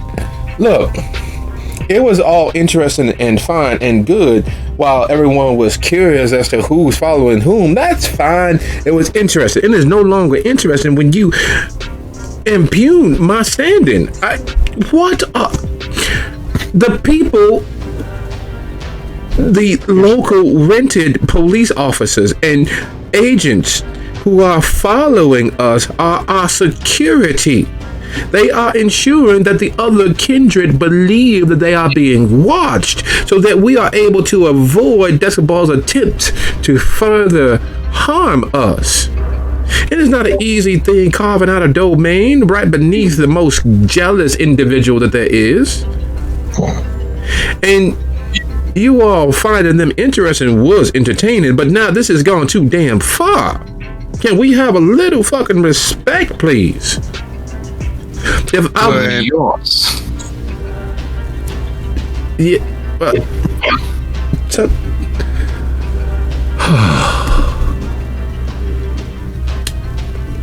they are rented. They are bought and paid for with services and other things. And they are, in fact, members of local law enforcement and two individuals who are have been loaned to us by a friend of a friend from Milwaukee, Dawn Nakata. I don't know if you all know what Archons are anymore, but she has ties and connections to a good deal of former and still employed federal agents, and she has offered them to us as a way to ensure that Decibel does not get too far outside of himself. It was interesting and fine until you all decided to take this all so damn seriously. We avoided and kept from being killed by someone who would do so willingly to prove his point. And instead of thanking each other for making it away, instead of appreciating our freedom and our grasp on the moment, you all started throwing insults back and forth amongst what's supposed to be family. If being killed by this man was such a concern, why did you go? Because I don't like bullies. I don't like rude people. I don't like the fact that I have been run out of Chicago and I refuse to be run out of Dalton. So you are telling me that you decided to go because you don't like bullies, and 10 minutes later, after he proved to be a bully, we all turned tail and ran. Knowing that you brought a security detail with you that was rather large from the club that is now apparently still watching the place, but we turned tail and ran with all the cards in our favor, with him showing repeated transgressions and weakness. What cards in our favor? Of those 90 bodies, 55 were his, and the kindred that came to show themselves and bend the knee and find and argue and find a way to get into his good graces. Of those, we have the most powerful members that were present that decided to come with us, despite them debasing themselves in the lounge. We have. So you had all the strength in the room, and you turned tail and ran. Because political strength is not physical strength, and I don't want to sacrifice more people throwing more good after more bad. Then why did you go and sacrifice them? Or put them in a position to be sacrificed? The same reason my people ante up for the initial hand at a table. You have to see what the odds are. And you have to be sure as to what you are willing to lose. And right now, I am not willing to lose much more than I already have. And with him willing to end a kindred in front of everybody, as many people eyes were there, is proof enough that he's willing to go far enough to end each and every last one of us. Well, I only saw one kindred make an attempt on him. And you see where that got them. You see how long that purported immortality lasted for them. If you would like to go join them, I would definitely find a way to drive you back there. So because his guards beat down someone that was attacking him, that is an offense on his part?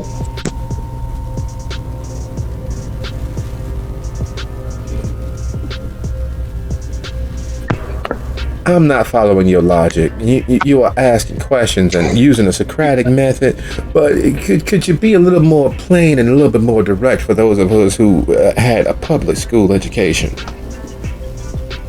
I could, but I don't think it would help because you just keep talking in circles. The thing that I would like to point out is, while you say we turned tail and ran, and Azulia says it was poignant to leave due to Decibel, I point out that there was yet another party issue tied into all of that. His name is Seferino. Baron Seferino. And he has very gorgeous blue eyes. I noticed those too, and I think that his hair really is blonde, despite all of his swarthiness. He has issue with both Decibel and ourselves. It was poignant to leave. Unfortunately, his second in command lost their lives helping the Coterie and me personally, and I am not ready to pay what is due just yet.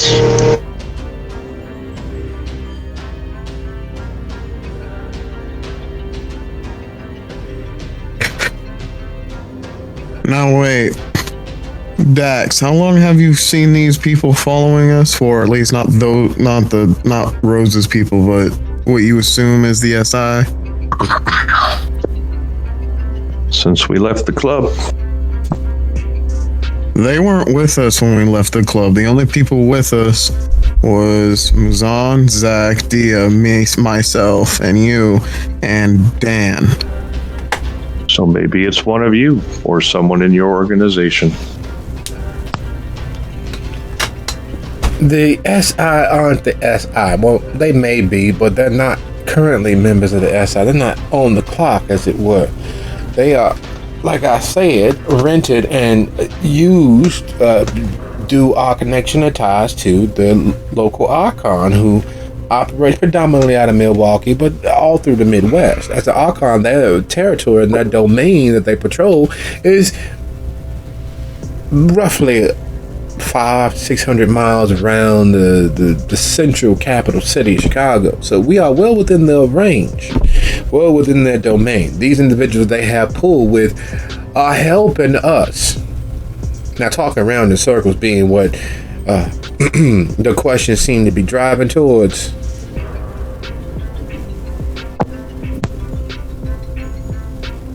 Ain't no more. At least there's none that could be as effective. It's not like any of us actually have connections to the SI. None of us have any of their technology. None of us have access to their actual systems that they use.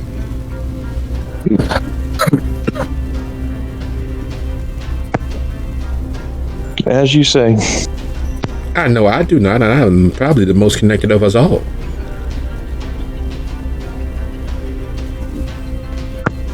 Connected with the SI? Socially connected with people of all strata. The more strings you connect to, the more strings connect to you. I'm sure someone such as yourself might not be aware of that.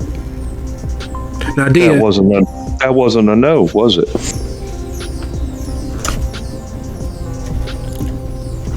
you accuse me of talking in circles, but you keep asking questions with no clear answer. I can't answer something that I cannot answer. You keep leading yourself down all the wrong answers, too. What is it that you would attest as proof positive one way or the other? Let's see if we can start with something simple, something straightforward. For instance, I am Azuli.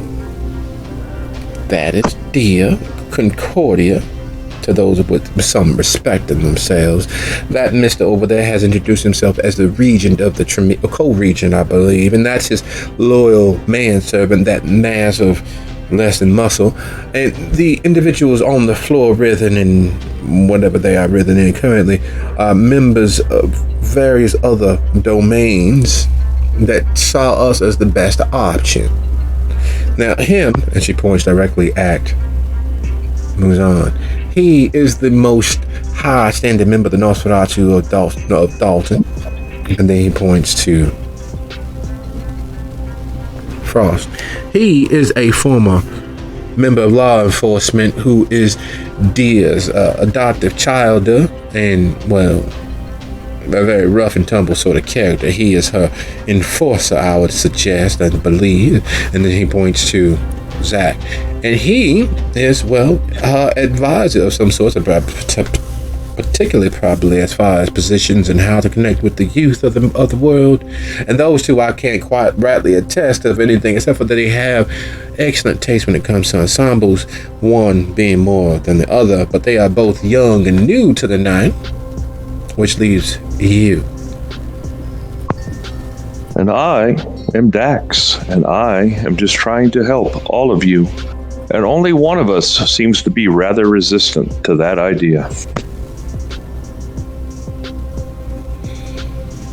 Resistant? My God. Downright hostile, actually, to it. I wonder why that is. The accusations, the animosity. Have I offended you? At what point did I make an accusation? I just make observations. One person is rather hostile to my assistance. The rest of everyone else has taken it under advisement and with some concern. Well, Muzan was a little touched by not being chosen as the head kicker as far as the investigation. So him being a little testy is to be expected. After all, that is what he does. He is the chief secret master of the city. I didn't see him be testy at all. I saw him make one quip. And then somebody started protesting the entire notion and investigation. Let me clarify then. I was being a little testy, because let me be clear here. We still don't know why you're here. You're right, you don't.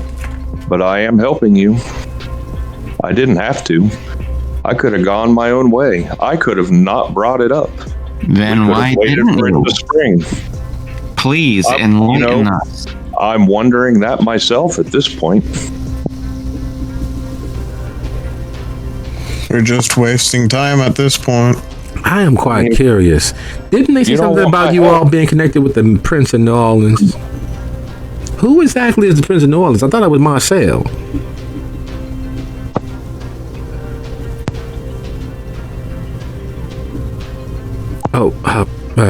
Me? And he looks to Rose. Roche shakes his head and squeezes the bridge of his nose. I'm not quite sure how much has changed since my last opportunity to get there, so I may have spoken out of turn. I'm not sure if I'm actually being quite accurate, you see.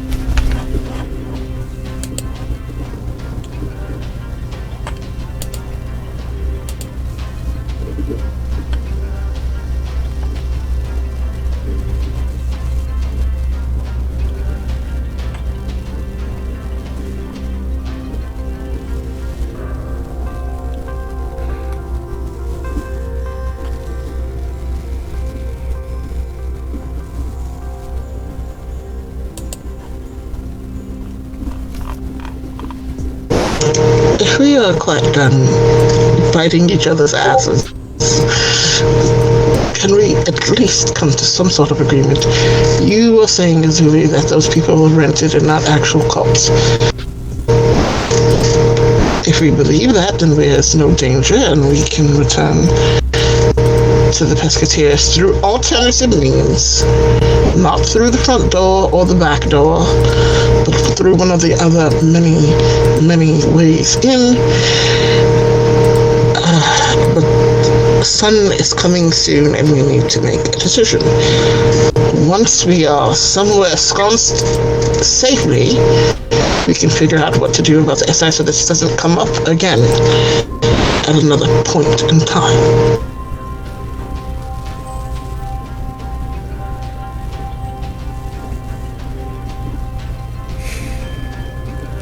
I suppose that I should probably weigh in as the only Tremere standing present.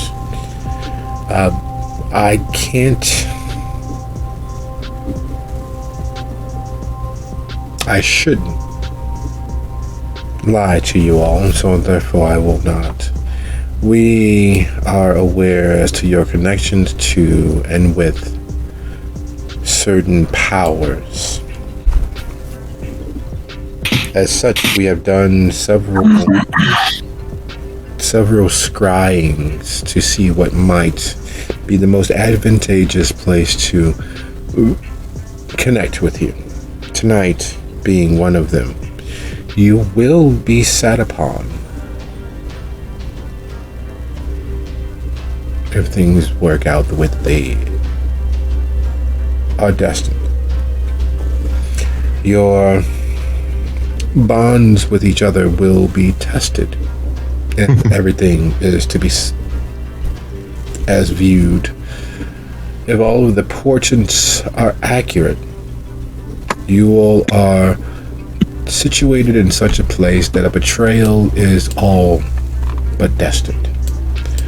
And as such, this is the best, most opportune place to enter into your lives to gain your good grace by assisting you with whatever this betrayal might be.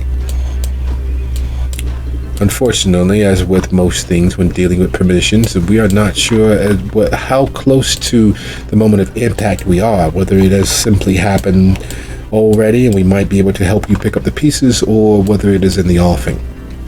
But the one thing is for sure, that tonight, this evening, is either just before or just after your moment of greatest betrayal.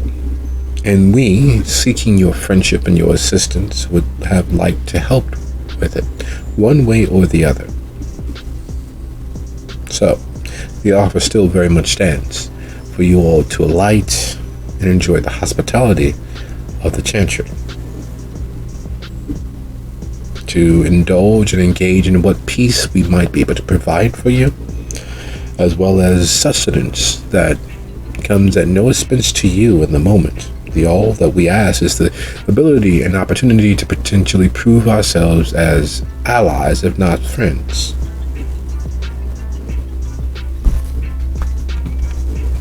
So, there is the reason for us being here. There is the reason for we too, Tremere, to be attempting your presence, to risk ourselves bodily by being near enough at hand.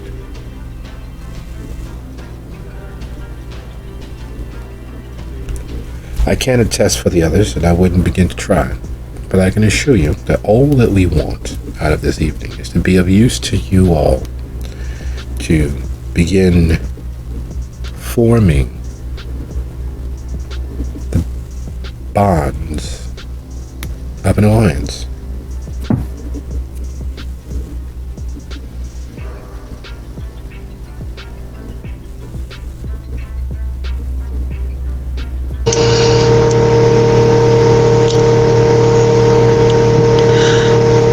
I am choosing to trust.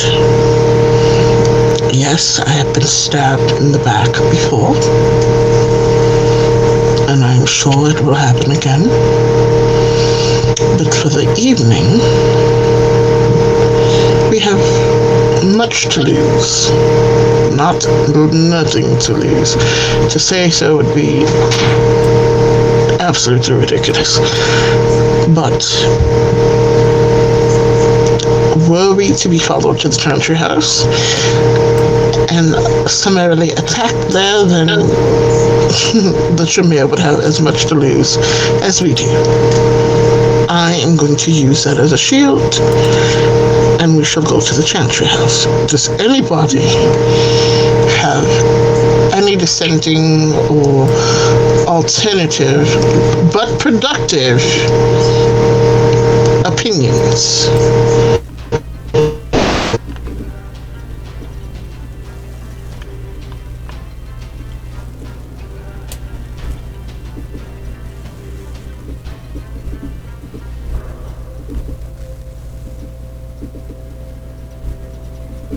I think we ought to get moving then.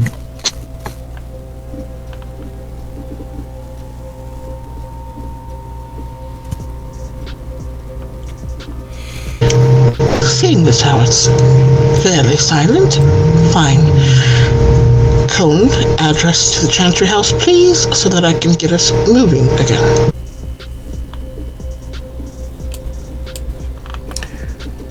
Is it possible to enter in coordinates, because there is no actual physical address, not as Registered by any other map service. There is a road if you take Indiana to 137th and head east. You can take the right there on Perry Avenue until you reach the ArcelorMittal.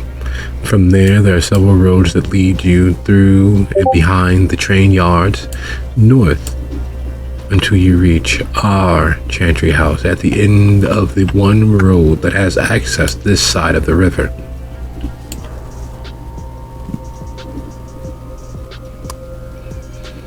the river at our back, the road between us and anyone that might approach, and several other Tremere in the area who are significantly strong enough to provide security to keep all but the most ardent forces away. Directly across the river from the former original Rosie.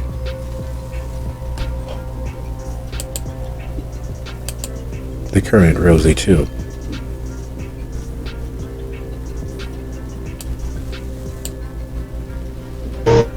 Okay, so she goes to the front and looks for the touchscreen that Urzuli said was there and attempts to put that information in to the best of their ability. The touchscreen is designed to be user-friendly. Perhaps a little too user-friendly, because the moment you start typing in the Rosie, it brings up the Rosie and Rosie 2. The problem being is that the names have switched between those two locations. The original Rosie became the Rosie 2, which became the Rosie, as the Rosie 2 became the Rosie and then the Rosie 2. So there's two conflicting and confusing listings for both. And it starts trying to cipher through both of those. In the doing, as you're playing with the touchscreen and everybody else is coming to grips with what sits there, there is the promise that if things move as expected, you all will be betrayed or have been betrayed in such a level that it will cause you all to fray in your connections to each other. There is no other way to view it, meaning that it may have already happened, meaning that it could quite possibly be well into the picking up the pieces of that. But the most pressing thing, the thing that drives itself home, is if it's already happened and those tears between you all have already set into place, where does that leave you all? You all are preparing to head into the sanctuary of mystical, magical kindred with others in tow that you don't know. So while you may be safe from outside forces, secure that you can die for the day and the day will disappear, you would not be safe nor secure from those that you are bringing with you.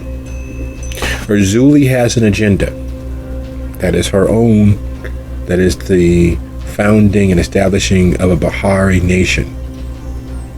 She, not looking at it with blinders on, used you all to create a disturbance and shake fruit from the tree of power that she scooped up. She used you all. There's no other way to say it. You all provided her the necessary distractions and power for her to reach her goals. And when things got hot, yes, she provided the way out, but you all wouldn't have been there if not for her insistence. And while Dax may be the newest face amongst you all, it is clear that they have an agenda that is striving towards balancing the truth of all of the shadows tied up and in and around your happenings thus far. And Cone, for all of his incidental directness, began his interactions with you all by wooing the newest members of your troop, the two humans, for lack of a better word.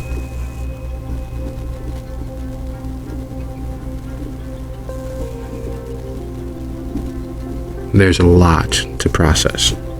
There are many pokers in the fire. There are many irons heating up. And as those thoughts circulate and the idea as to when the other shoe will fall happens,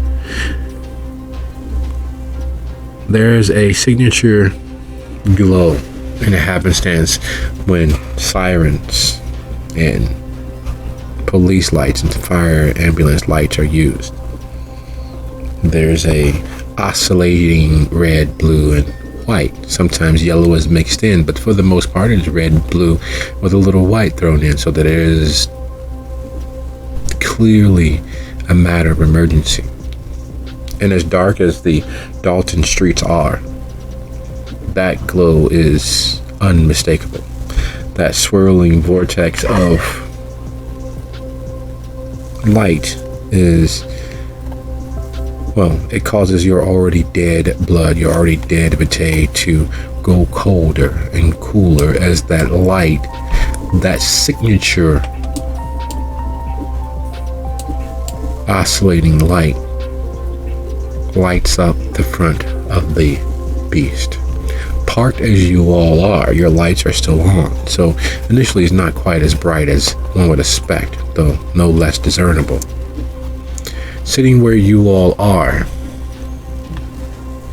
at Park Avenue and Catalpa, right before you make that left back onto Lincoln Avenue, you have nearly a unobstructed view towards where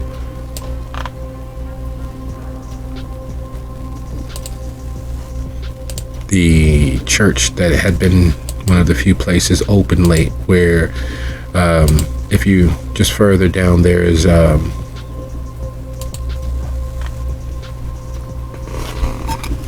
several places that stand out locally. There's the VIP lounge, there's several other bars, and then all the way down where Lincoln makes that left off of Catalpa, there is a church that has operated as a sanctuary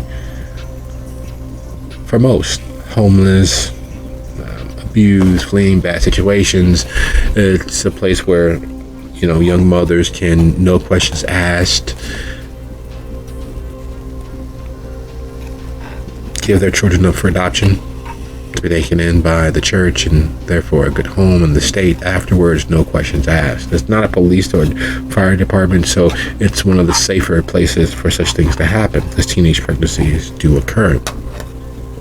But the area is known as a relative safe space because not far west of there is Jimmy's, and not far north of there is one of the largest factories that are in the Dalton area. It is used to employ all manner of people. They make boxes that other things go into, and so they are always hiring, they are always employing, they are always giving back and giving to the community. But that church, the one that stands out, it's called In His Presence, the RCCG Resurrection Power Assembly. It is one of the largest non-denominational churches in the area, which is saying a lot because, well, again, Dalton has more churches per capita than most other cities. Every block there's 1 or 2 churches, sometimes 3. But the oscillating red, blue, and white of the police lights doesn't matter entirely.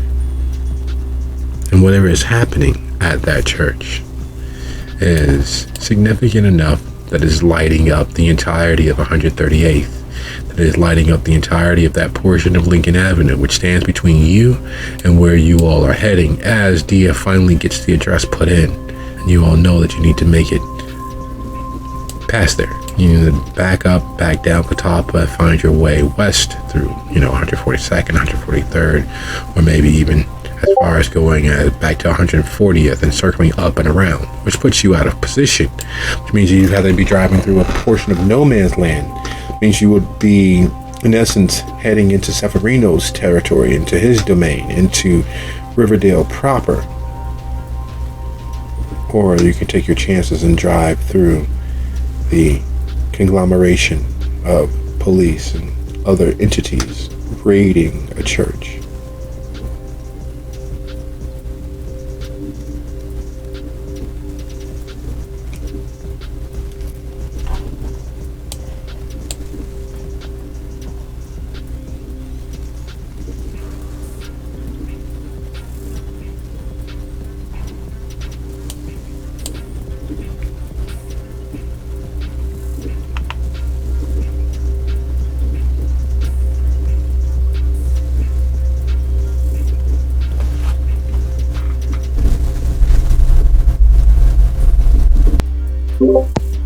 Well, Dax will just watch the lights, I guess.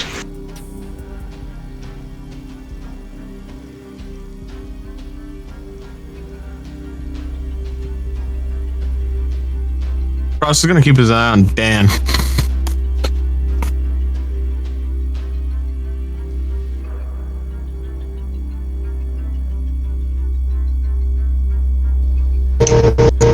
With a soft sigh, she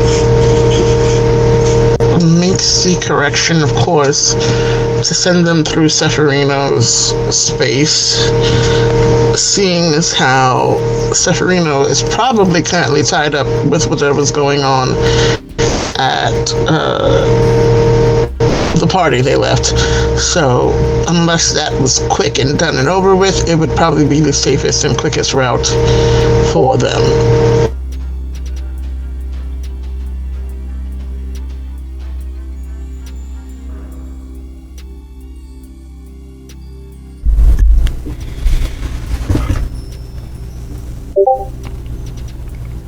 There's a cost to doing all business. There's a charge for things, as it were. Just a rate of equivalency. And as you all begin moving in the beast, there's a transfer of power from one wheel to the next as the power plants kick into line and you guys start moving once more. Of course, in doing so, the lights of the beast trail across all of those police cars and all of those unmarked vehicles with the flashing lights hidden in their dash. Frost, being the most human, is the third person, the third being in the beast, as you all move away from that conglomeration that has to hold their breath, and their recognition of the bright red Thunderbird and the dark-haired woman on the hood of the Thunderbird being thoroughly checked for anything illicit, any weapon or other.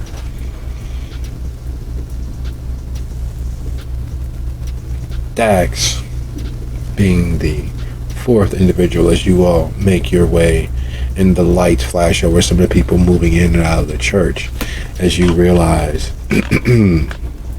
that is a major operation that you all were nearly caught up in, because you're just presently far enough outside of their range of attention to not be caught up in it. If you all hadn't stopped where you did, it was clear that that raid was already in the offing, and you all would have been firmly held within that cordon until they were done with whatever it is they're doing at that church. It's only as you see Cooper's salt and pepper ancient face amongst the police officers that you realize how dangerous and how close to actual destruction you all became this evening. Cooper's a known entity to you in several ways, and none of them good. While Frost seems to be responding to Cooper's face, it is clear that he's responding to something there that may or may not be Cooper themselves. The most startling aspect of it all is as you all make your way left and heading west over 140th, the girls can't pull their eyes from the raid that's happening. And there's a certain amount of watching a train wreck that is natural, but it is no shadow of a doubt that recognition is sitting at the heart of their shock.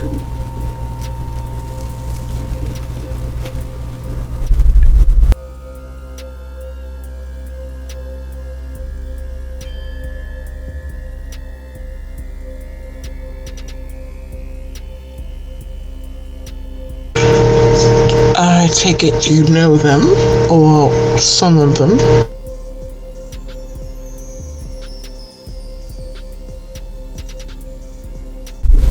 What?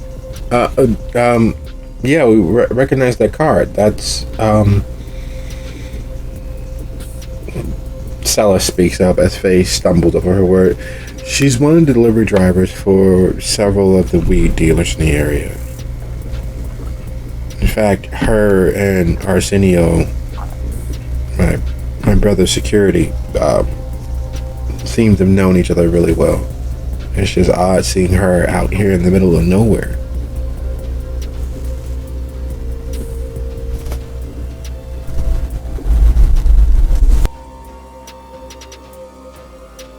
I've learned in my years that there are very few coincidences. I don't think this is one of them, but thankfully we will have time to figure out how this all fits together, seeing as how we escaped that whole situation back there.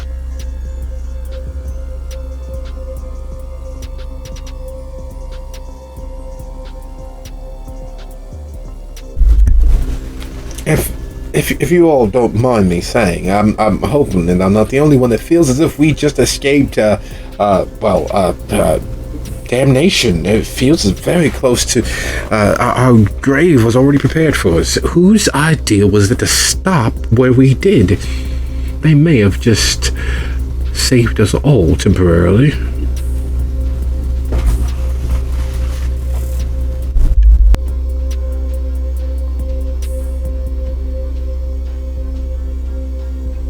Yeah, can't claim credit for that one, unfortunately. It's actually quite a combination. I had decided to stop the vehicle until we could decide where to go, and then Dax, bringing up the question that they brought up, kept us parked, so it was a combined effort.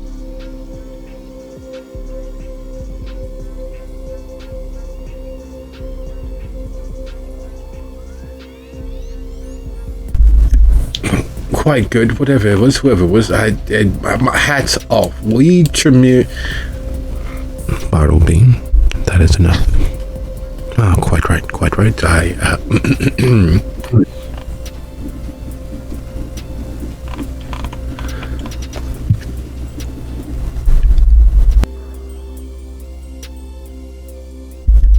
There's a cost to doing business that you all manage to do without paying the correct admission.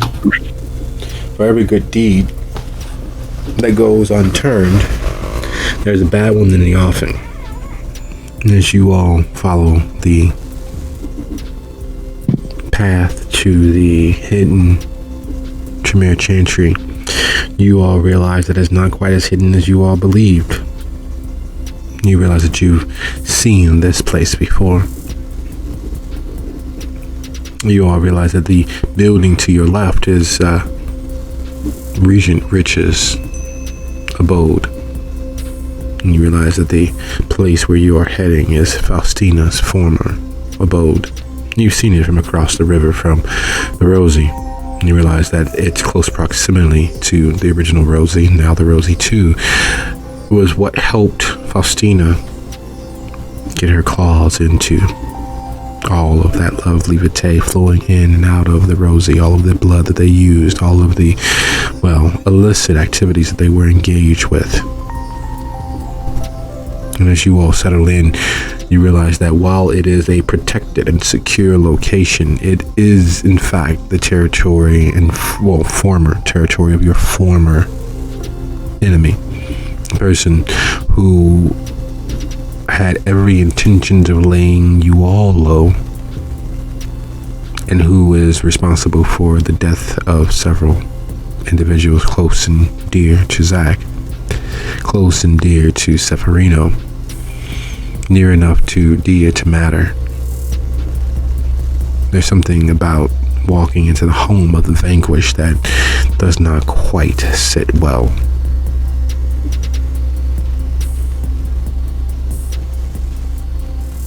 And as you all walk into the now abandoned, secure factory that is lightless inside from all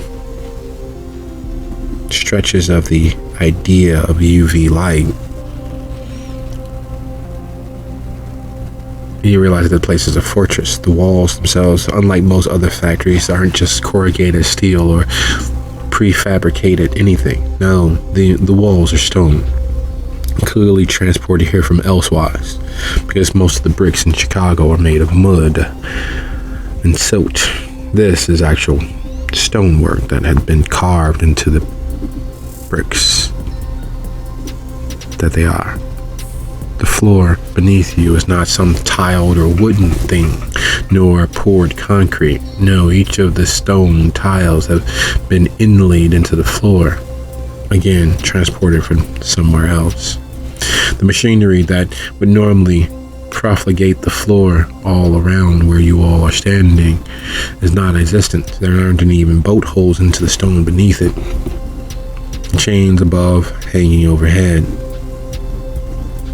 rattle and move with a gentle breeze that seems to come from nowhere and everywhere. Even though the place is secure and lightless, there is some semblance of foreboding. Because while you don't see any sigils or signs or blood work or even any strange little altars that you've seen utilized by various members who engage in hematic magic, there is some off-putting aspect of the place, as if there are powers and winds and forces at play all around you just beneath notice. And as he moves in, and followed by Bartleby, Rose just motions over his shoulder. Right this way, we'll be heading downstairs as quickly as possible. We don't want to tarry too long. And he moves to the far end of the factory. A metal stairwell leading down into the earth. There's something about it that lets you know that here might be the very real last resting place of many. Something about the emptiness and the dark and the feel of power raised around you.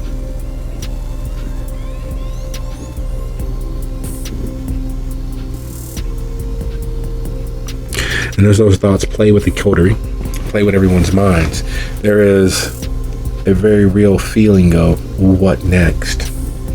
What happens around the corner? What happens once you all descend beneath the surface? But whatever it is, however it will be, I am sure that I will enjoy your visits and your exploration of the dark. Thank you all for a lovely session, and I'll see you guys next time. Good night, everybody. Good night, everyone. I am so sorry. I passed out there for a second. I just realized.